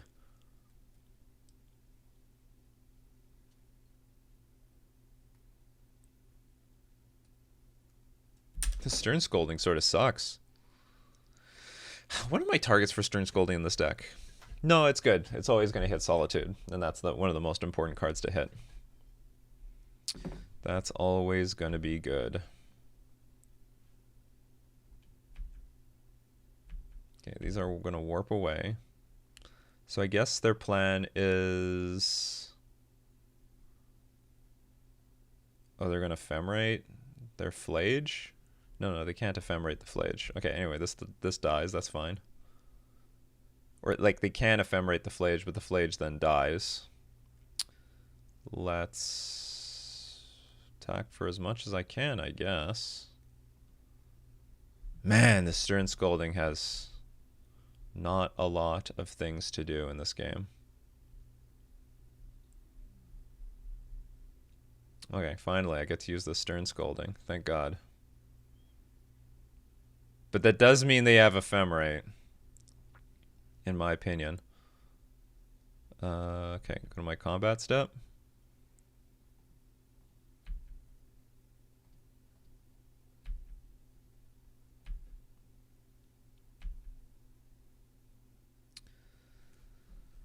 Do I just play my Mines? I don't really want to play... If I play Mindspring Merfolk, they're going to play Flage and kill it.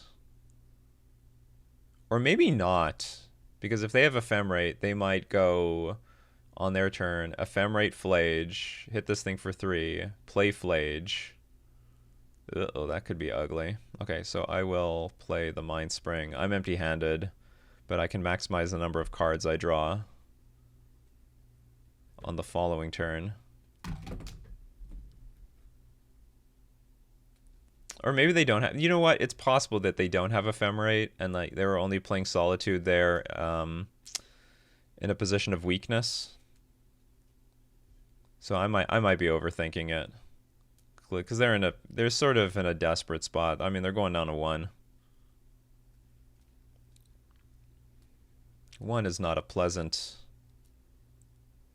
life total to be at.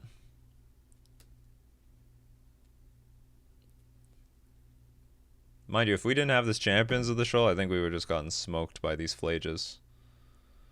Flood Pit Drowner can only do so much. Flood Pit Drowner can only do so much.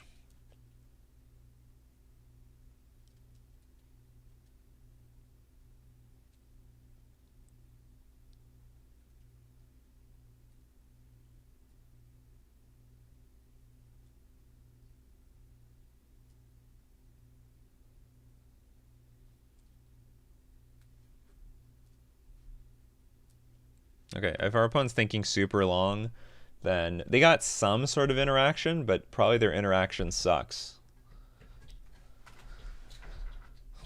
Unless they're terrified. Could they still have this Ephemerate line? So my fear is they can Ephemerate Flage, bring this Flage back, shoot, so they double shoot the Shoal. Okay, this Flage is coming back. Oh, they can still double shoot the Shoal, though. Okay, they're gonna kill Mindspring Merfolk. I didn't realize they can still double shoot the Shoal. Like, what was I thinking? And I'm surprised they didn't, unless again they can blink it. Ragavan. Well, they can't blink it now. Oh, okay. This line is insane. They could have double shot the Shoal. Oh, I guess and they could have blocked with Ragavan. This was an ugly draw. I can force the exchange of Ragavan with with my Mutavault. Is that a good thing? No, I don't need to force anything. I can just attack. That's good enough.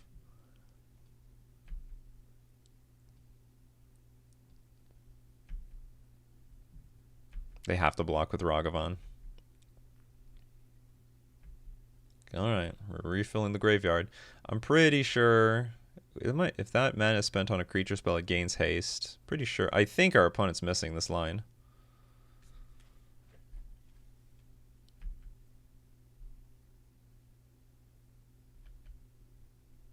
Alright, let's rebuild the graveyard. We can do it. We can rebuild it. We have the technology. Did they keep? No, they put a Scald. No, they kept. They found a card they like. Hopefully not Solitude. Solitude would suck. Solitude would suck big time. Ugh, Solitude. Oh, it's Quantum Riddler. Sorry, I forgot. There's a Quantum Riddler in exile. There's 2 Quantum Riddlers in exile. They're sneaky as hell. Okay, Ragavan hits the board. Well, that's interesting. That does make the game interesting because I have to attack with this Champions of the Shoal to get rid of to lock down this Flage. Okay, now would be a good time to draw a Lord. I drew a lot of gas this game. Not now. Okay, so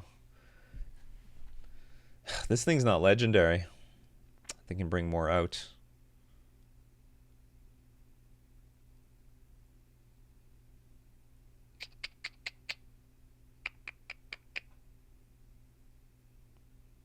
Attack with Mutavault and Champion.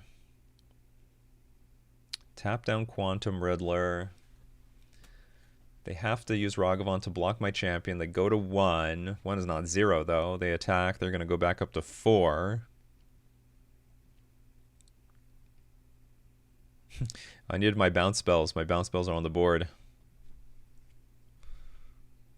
Sorry, my bounce lands. We're like slipping. We are slippering. We are slipping big time.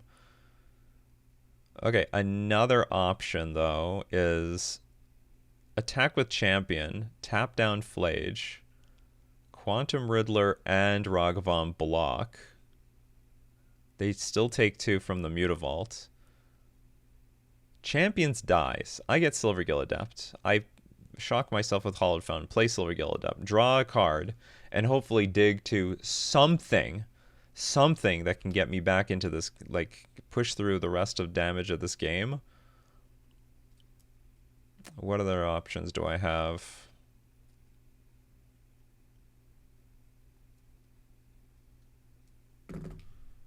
I could attack with Mute. You know what I can do? Okay, I'm going to take that line, and I'll tell you why.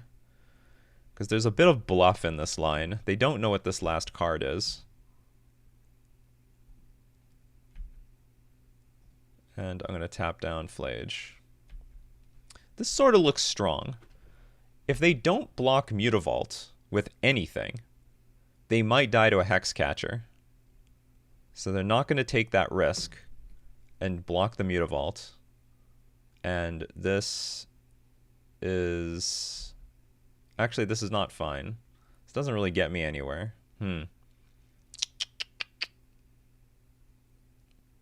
Because if I take that line and everything happened like I wanted to happen, then the Champion doesn't die. And if the Champion doesn't die, I don't get my Silvergill Adept. All right, I guess we're just gonna pass.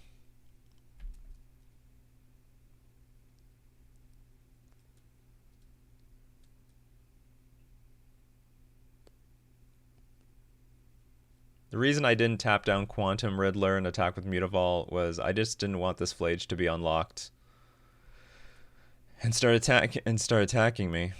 Okay, so now a second Riddler can hit the battlefield, but it only draws 1 card at the moment. But if my opponent empties their hand, it'll draw 2. Sorry, draw 3. Then it looks like there's another Ragavan in hand. They're thinking about dashing it. Dasher and Dancer and Prancer and Vixen, Donald and something and Cupid and Dixon. Or is this another Solitude? Oh, sorry. Of course, the other Quantum Riddler. Look, when my opponent taps for 5 mana, I just assume Solitude. So, okay, they did have the Ragavan. I'm reading my opponents like a book. Like a book. But, okay, but they didn't dash it. They didn't dash. They're never dashing their Flage. They're never dashing their Ragavan. I don't understand this game. So if they're not dashing the Ragavan, that means they've got some extra stuff to do here. Oh, another Quantum Riddler. They're going to draw 4 cards. Okay, come on, Island Walker. It's Island Walker or bust here. And unfortunately, I've gone through most of my Island Walkers. Not many Island Walkers left. Alright, let's go. Getting ground down by a bunch of 4/6s and 6/6s. What else could help me here? I think it's Island Walker or nothing. Damn, I could have used that card last turn so badly. Could have used it so badly. Oh, you know what? I made a mistake. I should fetch to thin my deck. Because we are so behind now. So fetching to thin my deck would increase the chances of me drawing a our Lord. It didn't really matter. We didn't draw our island. There's only one land we can actually grab.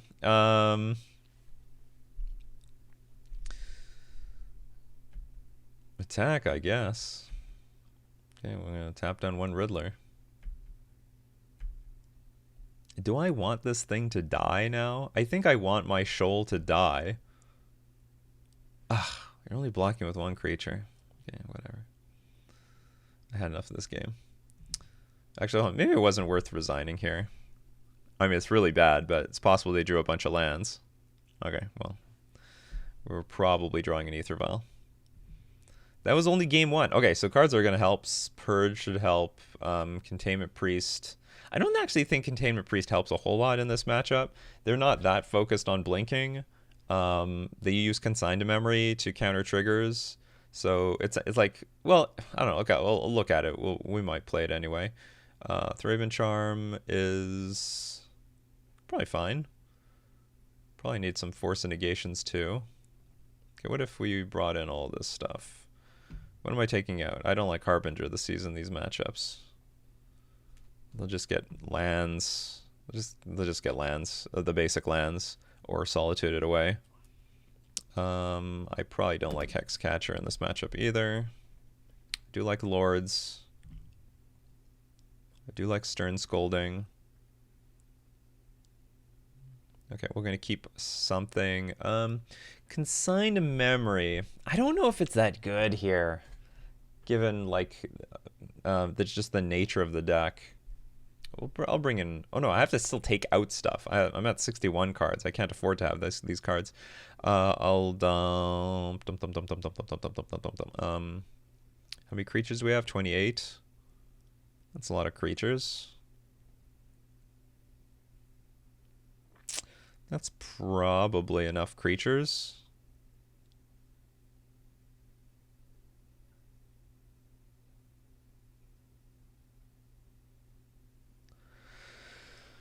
I don't want to get rid of anything. Okay, Force Negation. Let's get rid of 1.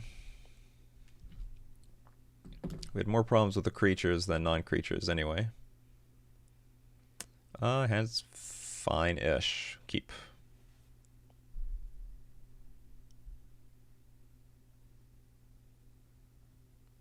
Play Prismatic Vista, get a Plains. Play our Trapper. It's actually not clear to me that Wanderbrine Trapper is a good card in these types of matchups. In this type of matchup that really relies on the top end. Like, you know, this 2/1 like 2/1 is good for like maybe like curving out, aggroing out versus certain decks, but maybe you want the interaction more. But at the same time, I need to play some creatures to put some pressure. Maybe this Wanderbrine Trapper can do like 6 to 8 points of damage before our opponent starts to defend themselves.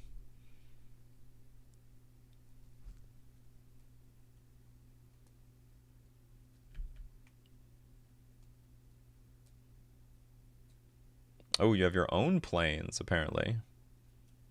Prismatic Ending. On the Trapper. Not bad, not bad.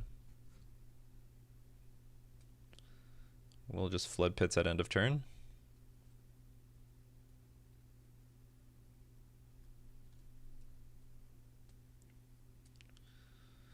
Would you like to shock yourself? Shocking revelation.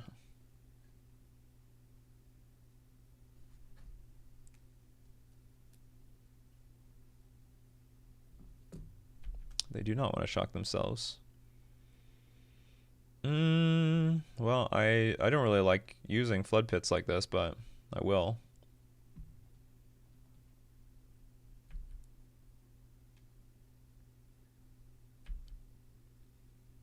I just gotta throw something out there.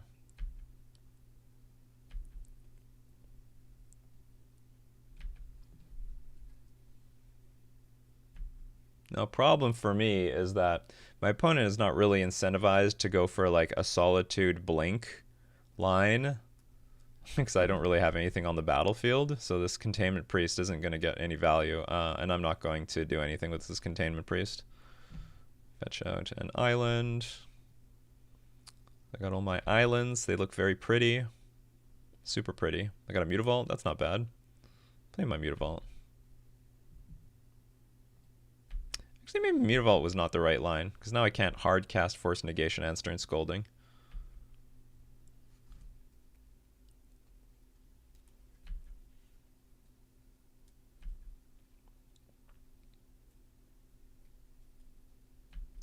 Opponent's playing very patiently and also getting those basics now. So now if they're getting the basics, that means they are playing around Harbinger of the Seas, and they probably don't have Solitude in hand either.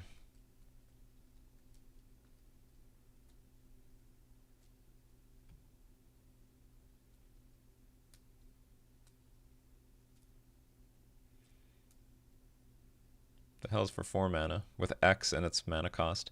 You're gonna Wrath the Skies my Flood Pits Drowner. Really? Okay. It's gone. You did it. Let's play Containment Priest. Well, now we can attack for 4 damage a turn. Play Flooded Strand.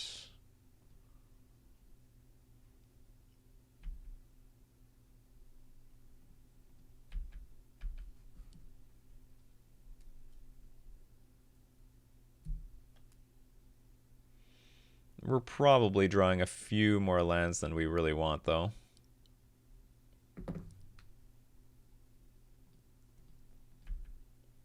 Maybe I could say the same thing about our opponent.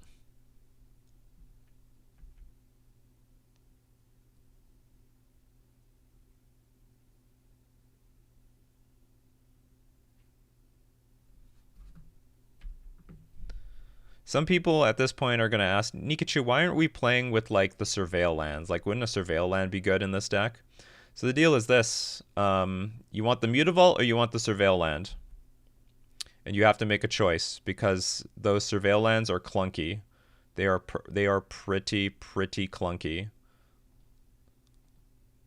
in our deck. And they have to take, like, our mana base is tight. Like, do you want the Surveil land or you want a Cavern of Souls? You want the Surveil land or you want a Mutavault? You want the Surveil land or you want Otawara? Or Sink into Stupor? Like, not all decks. And also, or do you want Ether Vial? So we're an Ether Vial deck, and the Surveil land, in my opinion, is like very clunky. Okay, I'm gonna tap this Plains. Leave the Merfolk thing up. Hopefully we're not gonna get ambushed here. No. Wow, their hand sucks. Is it full of counter magic? They haven't missed a land drop, so maybe they're flooding out. I thought they were going to play Quantum Riddler last turn, but instead they played this Surveil land. Didn't do anything.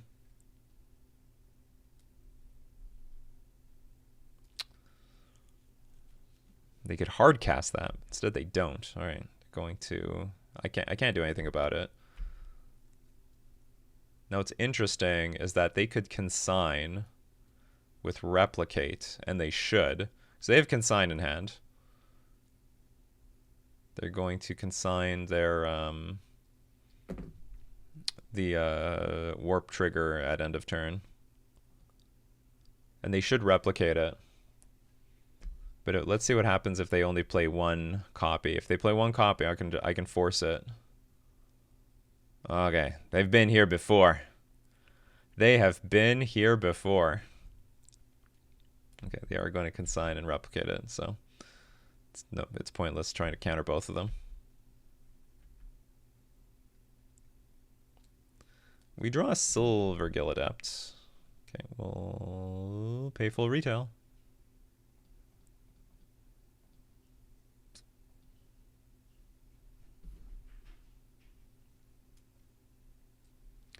That tells our opponent we do not have any other Merfolk in our hand. It doesn't exist. Ooh, Thraben Charm. Does that help us at all? Can't quite kill a Quantum Riddler yet.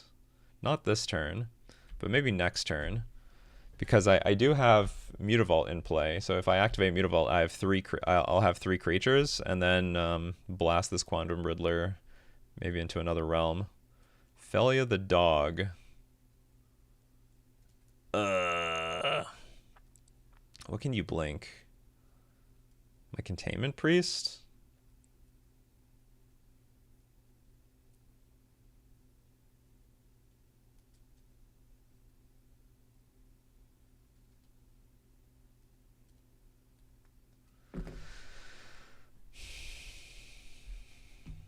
I probably should hold on to this Stern Scolding, but I just don't want to. Stern Scolding is not having a lot of targets. Well, maybe it was okay to have the Fele on the board. Generally speaking, I want to save the Stern Scolding for, like, the big play. The big play is, like, Solitude, Ephemerate Solitude. That's the big play. Was this another Quantum Riddler? Oh no, it's a Rat the Skies again. Well, that sucks. Because I got rid of my blue card. I wonder if they just drew that, because otherwise I don't think they would have played the Felia last turn if they knew they were going to play Rat the Skies, like, right now.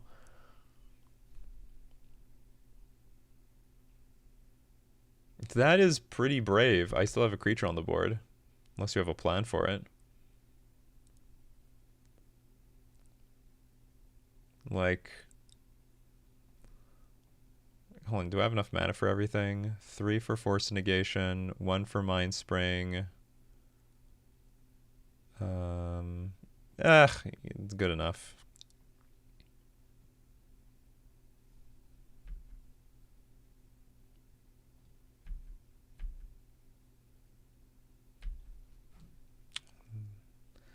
They couldn't fetch fast enough.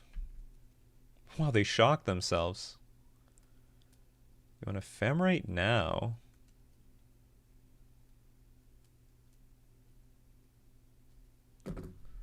Yeah, I'll force. I'll attempt to force. Put you to 1. Fetch lands offline.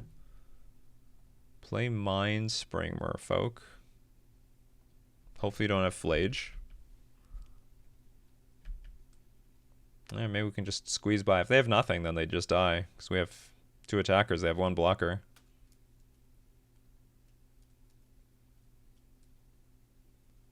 There's nothing else in the exile zone, right? It's just Ephemerate.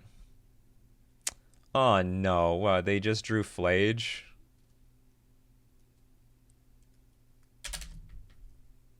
Oh, Rat the Skies for 1. Okay, that's fine. I can live with that. There's a lot of Rat the Skies. I think they might have decided into, like, a control deck.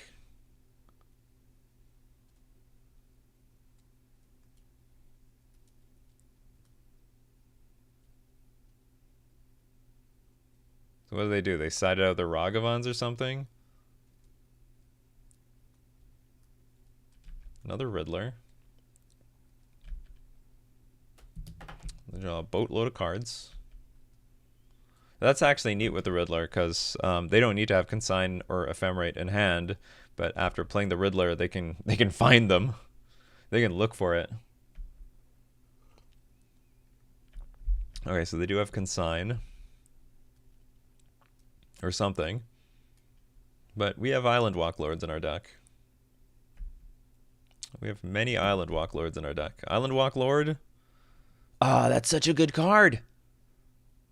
Not right now, though.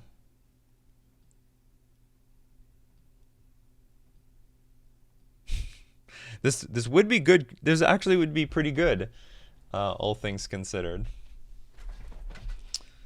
But I needed like a turn earlier. Okay, so our opponent might not do anything. Let's see what they do. If we have an answer to like a creature, then you can't do anything with this Thraben Charm. Okay, that resolves. Do you want to be? How careful do you want to be here? If you attack with both and something happens to one of them, you lose. And I'm not resigning yet. Could be a sign of strength. It is in fact a sign of weakness at the moment. Well, that gives them an insurance policy. Okay. I'm dead. I'm actually super dead. So none of the white cards really helped me. I mean, well, probably the Purge would help me a lot. Maybe under some circumstances the Charm would help me. I don't know how my opponent sideboarded is my deal. I did not expect them to bring in, like, they just sided into, like, a control deck. Like a much more hardcore control deck. I'm even surprised they have the Felia in here. So it's just, like, all Riddlers, Flage. Because I'm not really seeing a Blink deck here. I'm just seeing, like, a Jeskai control. That's what I'm seeing here. Okay, anyway, good games. Something important to note, I don't think the Wanderbrine Trapper is helping us in this matchup. It's just like a speed bump. I don't know, maybe it meaningfully interacts. Maybe it does. Like, because if they don't kill it, then I can tap down Flage or even Riddler. And that would have been very useful and very helpful in this match. So close yet so far, though. Okay, that was round 4. Let's move on to round 5. Here for round 5, we have, we won the die roll, but we have a 1-lander on the play. I'm going to mulligan. So sad. This hand looks fine. It looks better. I'll keep it. Don't know what to get rid of. I guess I'll get rid of the sink. And then we'll just go like Mindspring, Silvergill Mentor into Lord. And if we keep drawing lands, that's fine. Then we'll curve out into our Champions of the Shoal. But otherwise, we'll curve out with what we got here. So we'll keep. Or I get rid of Champions of the Shoal. No, but I don't want to have so many lands. But then I'm only playing like one thing a turn anyway. Yeah. Whatever. It's tough. It's tough. Generally, throwing lands away is like... So, oh, wait a minute. I also have Mindspring Merfolk. Having extra lands is not a bad thing. Okay. I think, in retrospect, I should have got rid of the champion. I have to draw more lands for this thing anyway. In retrospect. Hindsight is 20/20.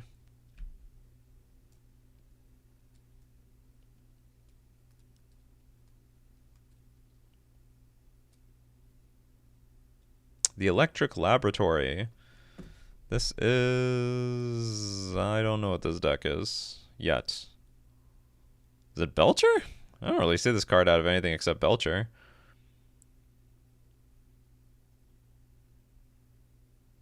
Unfortunately, I don't think I can confuse my opponent into doing anything stupid. I really should have played a land. I'm a fool! Let's just easily block it for nothing. Unless I can make them real paranoid. Maybe I've got double Gutshot in my deck. Maybe I'm a blue-red Merfolk deck. And next I'm going to play a land and go fetch a mountain and, I don't know, deal 2 damage to this thing somehow.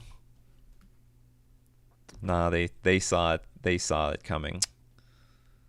I should have played Vista. Now I'll shock myself with Hallowed Fountain. Otherwise, I should have played the Vista, because that could get an island. And then I still have the option to get a Hallowed Fountain later with my Flooded Strand. You know, so one aspect to this deck, there's one aspect to blue-white that people grossly underappreciate, is that when you splash a color, we make our utility lands worse. Like, if we're Mono Blue, we can play 2 to 3 Sink into Stupor. We can easily play 2 Otawara. But when you splash white to make room for all those white cards, you can't do that. You just can't do that. What is going on here? I don't get it. But we drew Cavernous Souls on time, so that's good news for us. It's a Tamiyo deck with a bunch of Bolt lands in their deck as well. What does this mean? Or is their hand just like really bad? They're like Jeskai or something.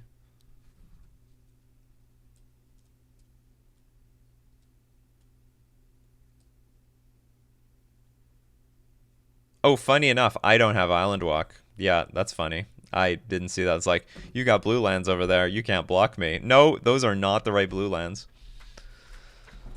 That's funny. Funny stuff. Our opponent plays Impulse. Is this a combo deck? What is going on here? I'm very confused. I am confused.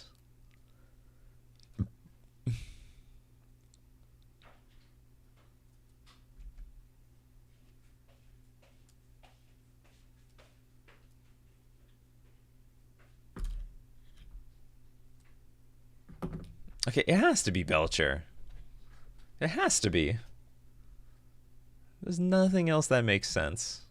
Or is it like some sort of taking turns Belcher deck? My opponent's at 9. Oh, I can win. 6, yeah, I can win here. I mean, unless they have a removal spell. This is not how I expected to play Champions of the Shoal, but it's going to work anyway. Going to behold our Silver Gill Adept in hand. This can't be countered. I'm going to tap down your Tamiyo. Attack for 9. Try to hold back that Island Walk, did ya? Actually, I don't think you tried, because I don't think anything in your deck can actually tap for. I don't think there's a single island in your deck.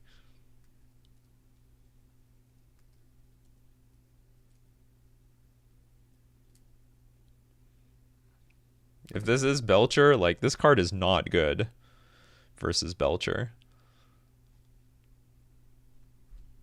It's probably just like, I wouldn't say completely useless, but it looks pretty bad.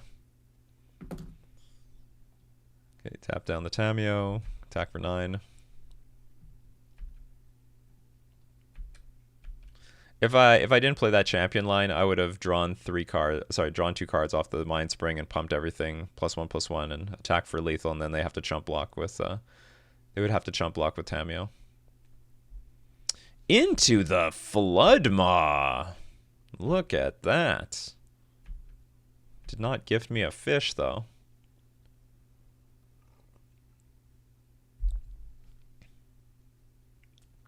Okay, now they resign. None of these are Charbelcher. Well, Impulse could be a Charbelcher card. I could see a world where this is a Charbelcher card. What is the other side of this? It counters an instant or sorcery spell. Or is it, is it mono blue control? Maybe it's mono blue control.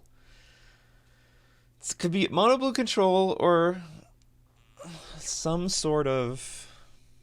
Okay, it's some sort of control deck. It's either... Okay, if it's control or combo, our decision is easy. We're bringing in Force of Negation.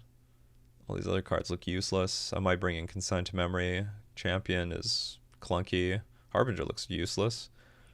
Unless it was a 2-color deck. Which in that case, I don't know. I'll bring in some consigns. There's like a Tamiyo trigger I can hit. I assume that there's something I can hit in this deck with consign. If it's actually a Charbelcher deck, then it'll be good. Like, just based on the cards that they play, it's a bit of a weird thing. Based on the cards that they played, it doesn't feel like Charbelcher. But the lands are like a Charbelcher deck. The lands are very much like a Charbelcher deck. Okay, is there anything stupid in this deck? Stern Scolding can hit Tamiyo and probably a bunch of other small creatures. Okay, I'll just submit this. Like, if it's control, they probably have Snapcaster Mage for Stern Scolding. If it's Charbelcher, They should have a lot of creatures to hit. Okay, so if we're up against control, this hand is good. If we're up against Charbelcher, this hand is poor. But I'm going to keep it anyhow. But we're going to find out. It could be a blue-white control deck now.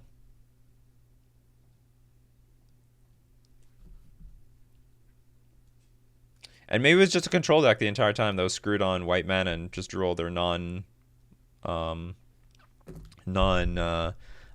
lands. But it looks like this deck is like really heavy on these lands.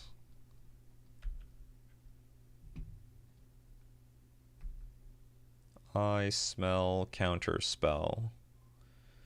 I'm gonna play a Mind Spring for one, because I think some of those counterspells will like counter the spell unless they pay one.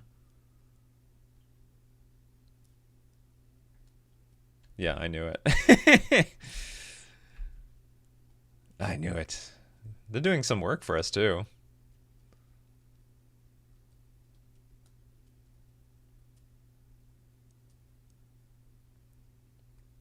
Oh my god. Maybe we're just up against a complete brew. EE for one. Well, that's ugly. That is a little rude, don't you think? So they should pop it now. Consigned to memory can hit this too. Guess that's like one extra thing our deck can do. I'm getting the vibes. This is a control deck with Charbelcher as a win con. That's the vibes I'm getting. Unfortunately, I can't use this Mind Spring anyway, so we're just going to lose everything. But we can rebuild our fort. Here we go.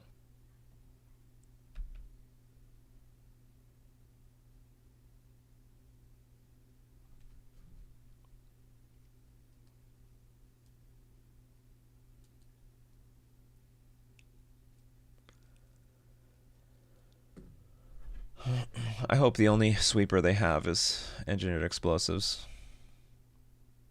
Oh, good. We have some insurance. I'm just going to lord out our opponents at the moment. Just let's lord them out. Lord them out. It's fine. Still going to try to lord you out. Lord them out. To Mind Spring or not to Mind Spring? I think... Okay. They still have that counter spell. I'm not going to play into it. Or maybe it's over here now? Maybe it's over here. Okay, maybe I should have played into it. Because earlier on in the game, they were holding up 2 mana. And I should actually still threaten to have stuff on the board. Because they can just bounce stuff with Soporific Spring. So I have to like sort of outgrind these stupid bounce cards. It's just that I didn't want the Mind Spring to get countered, and then when they play Charbelcher, I have to throw away my last Lord. But it's not that big of a deal. I have a Mind Spring on the board that can draw me like 1 or 2 cards. E on 2. That is fine, actually. Okay, so we'll let them pop that thing. Mutavault is great.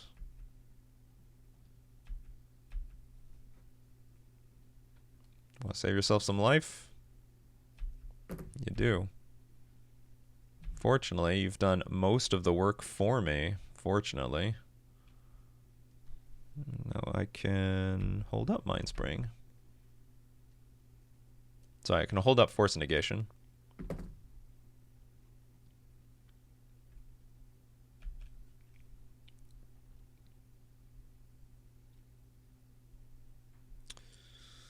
Flood Pits Drowner, huh? Flood Pits Drowner. There's just so many ways I can play this. I just don't know which one's the best one. I could attack for one with Mind Spring, then draw a bunch of cards. While also beefing up the board. I can just go attack for 6 or something.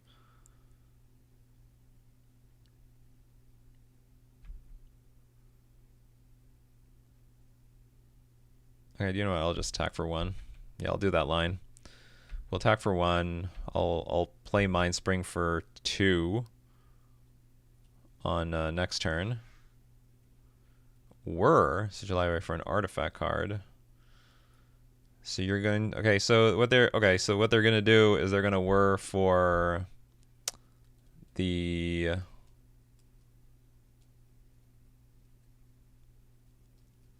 Lotus. Sorry, yeah, I think they're gonna whir for a Lotus so that they can play Charbelcher and try to protect it on the same turn. So okay, so this is a Charbelcher deck. It's like a really slow control-y Charbelcher deck. So yeah, if I counter this, they could still play Charbelcher. Do I have lethal? 3, only attacking for 7. No, wait a minute. No, okay, I can let them play Charbelcher and let them tap out. That's fine.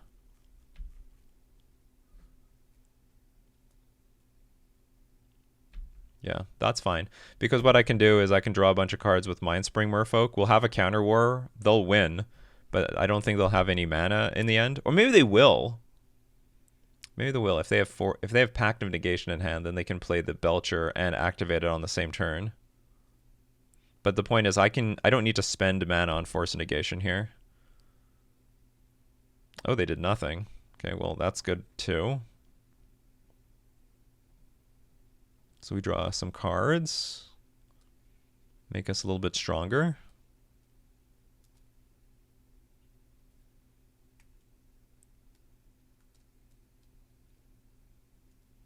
Or is it no, they can't whir again. To the Flood Mod, that does not, well, I mean, it does something. Got an Ether Vial, which is honestly a bit useless.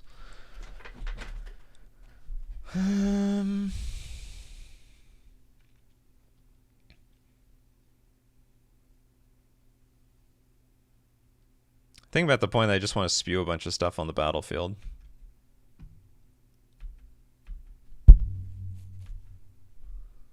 Alright, let's put this.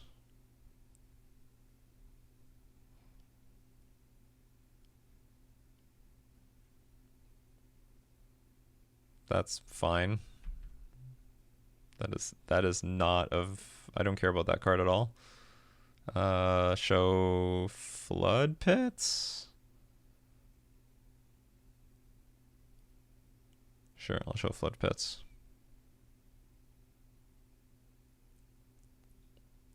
Huh.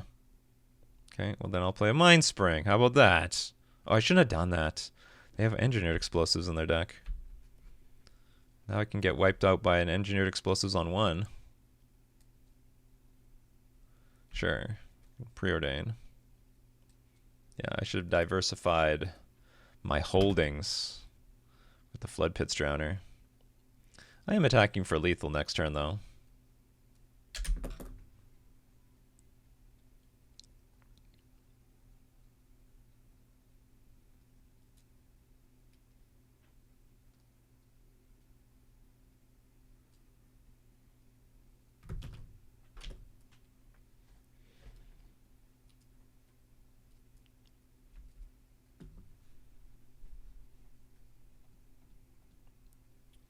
What do they do? They 0 top, 2 bottom. That is a sign of weakness. Big time sign of weakness. Let's get a Hollowed Fountain. No. And probably play our Lord. And we'll attempt to attack for lethal. They'll probably interact with it in some way.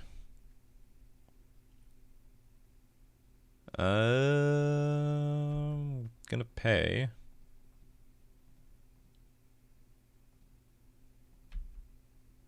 But you do buy a turn. I still have Force Negation. I still have a Flood Pits to pitch to Force Negation. So this is like a mono blue control deck. It's basically mono blue with a Charbelcher finish. It's sort of cool. I'd probably play the thing myself if it worked. I haven't looked at the chart. Maybe this is how they play Charbelcher now. But I don't know the advantage to playing with so much counter magic when you could be playing with the creatures that also dig for, like, that actually dig for the stuff. So you have Tameshi. So wait, you have infinite mana now? Whenever one or more non-creature permanents are returned to hand, draw a card. This ability triggers only once each turn. And for a white X, return a land you control to its owner's hand. Return target artifact or enchantment card with mana value X or less from your graveyard to the battlefield. And I think you can only get... Or I guess you can get engineered... No, engineered explosives doesn't do anything. But the Lotus Bloom does. But you can't... Or do you draw a card? You can draw one card. Whenever you one or more are returned to hand, draw a card. What was returned, by the way? Oh, the ability. Yeah, return a land. Okay, so you get your Lotus Bloom. You drew a random card. That's fine. They can return, like, they can't actually make any use out of this engineered explosives. Like, they can return it back, but it'll have no sunburst on it. So it doesn't do anything.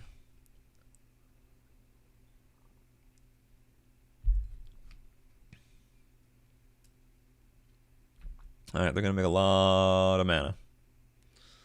A lot of mana. They can't even play Whir, though. Or, oh, I guess they can, yeah. They can play Whir. So if they have Whir or Belcher, I think we still win because we have Force Negation. And whether they played it on their turn or our turn, it didn't matter.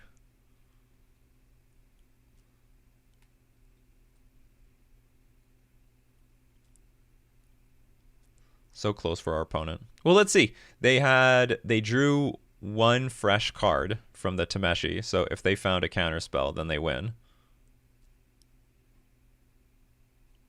And there's a lot of counter spells in that deck. There's a lot of counter spells in that deck.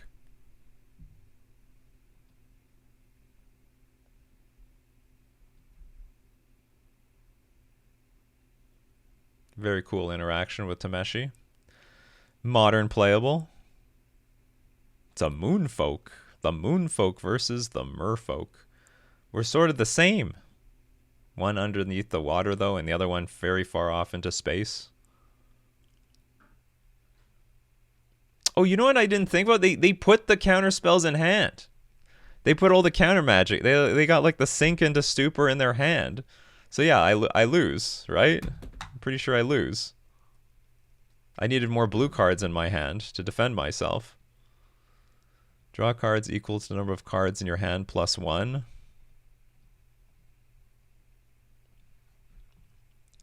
Attempt to counter that.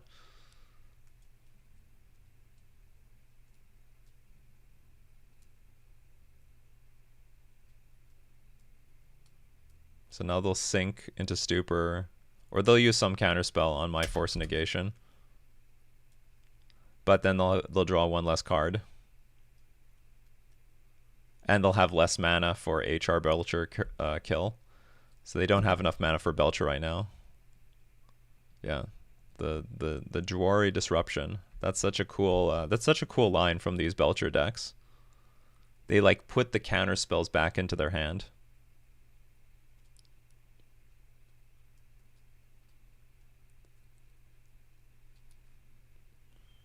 But now where do you get the magical last mana to play Belcher and then activate it? Because you don't have any more lands that you can put. Can you put any permanents back? Harbinger of the Seas. Okay. That is not something I was... What? What? It will sort of work. For as long as they don't put any lands in play.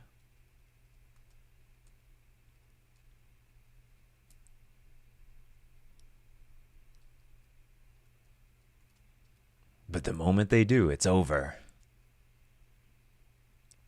It's all over.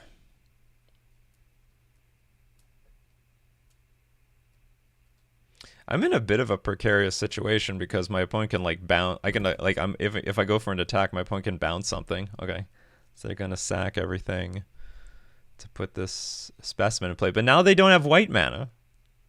They'll never have white mana. So like, what do I just win? Do I just pass the turn until like you play a land and you lose? Because that's the vibe I'm getting here. In fact, I can draw a bunch of cards with this Mindspring Merfolk.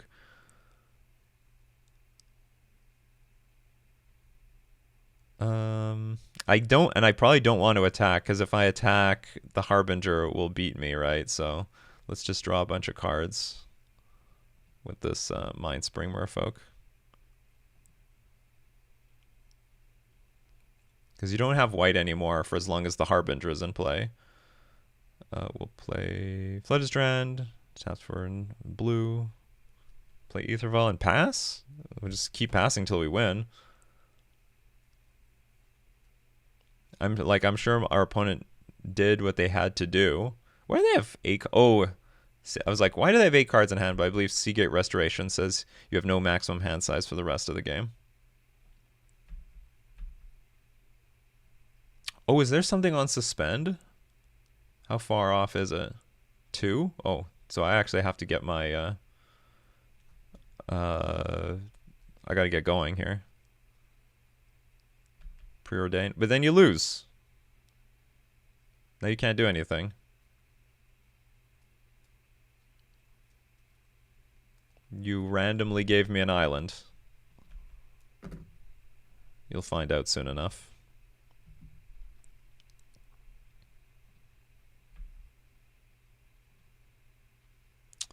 It was a very interesting game. It was a very interesting game.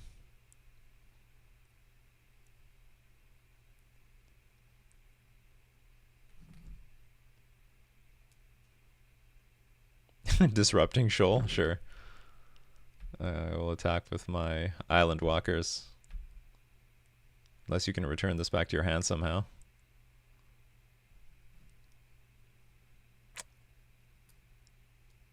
Okay, they're now gonna come to realize the Harbinger of the Seas has... Their Harbinger of the Seas has betrayed them. Betrayed them. Yeah, that's right. My opponent goes, oh, in chat. That's right. Your Harbinger has betrayed you. Alright, good games. Interesting. Well, this was definitely going to be a good matchup, whether we play Azorius Merfolk or not. Well, Azorius fans, look, I'm trying, all right? I'm literally trying. I want to display by card. I'm trying for all of you, but it's not working so well. Like I really like. Here's the thing about Wanderbrine Trapper. I really like the look of this card, but is this something like we really need?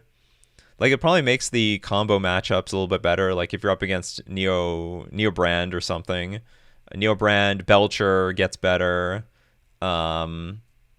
Just because you have a random thing to play for 1 mana. But does it help in the grand scheme of the format? I don't know. He still gets hit by Bowmasters, still gets pinged off by Goblin Bombardment. Maybe, and it's more like we still haven't tapped a single creature just because, well, I don't know. Or maybe we're just very unlucky that it never comes up. Maybe we're just very unlucky that it never comes up. But anyway, I'm trying with this damn thing. And I think the direction that I would go now is I would attempt to play mono blue with a bunch of extra Wanderwine hubs just for like Wanderbrine Trapper and just try to throw it in there. And if that just doesn't work, then the damage that you take from your lands just isn't enough. We're playing with 1 less Mutavault so that we can play with a plains. We're playing with fetch lands and shock lands, which deal damage to us. We're playing with 1 less Otawara. We're playing with 1 to 2 less Sink into Stupor, and it's not bearing any fruit. It's not bearing any fruit. The cards that I still like, Champions of the Shoal, Silvergill Mentor, they're still... Well, Champions of the Shoal did something in this league. I don't know about Mentor. We didn't draw it so much. We drew the Trapper. Got killed, which can be good. By the way, actually. I got to remind people, when you play a 1-drop and your opponent kills the 1-drop with their removal, that's removal that is distracted from your lords. But we don't have anything to show for it. These are the 3 Azorius builds and 3 mopey results.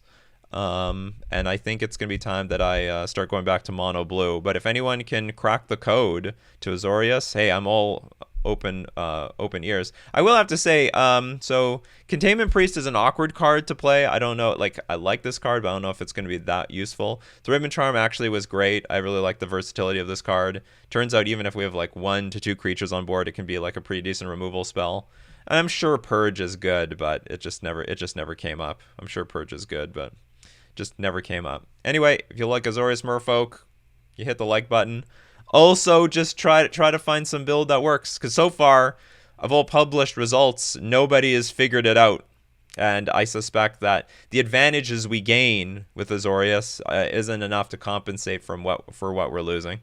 Anyway, take care, everyone, and Fish Fam, I will see you next time.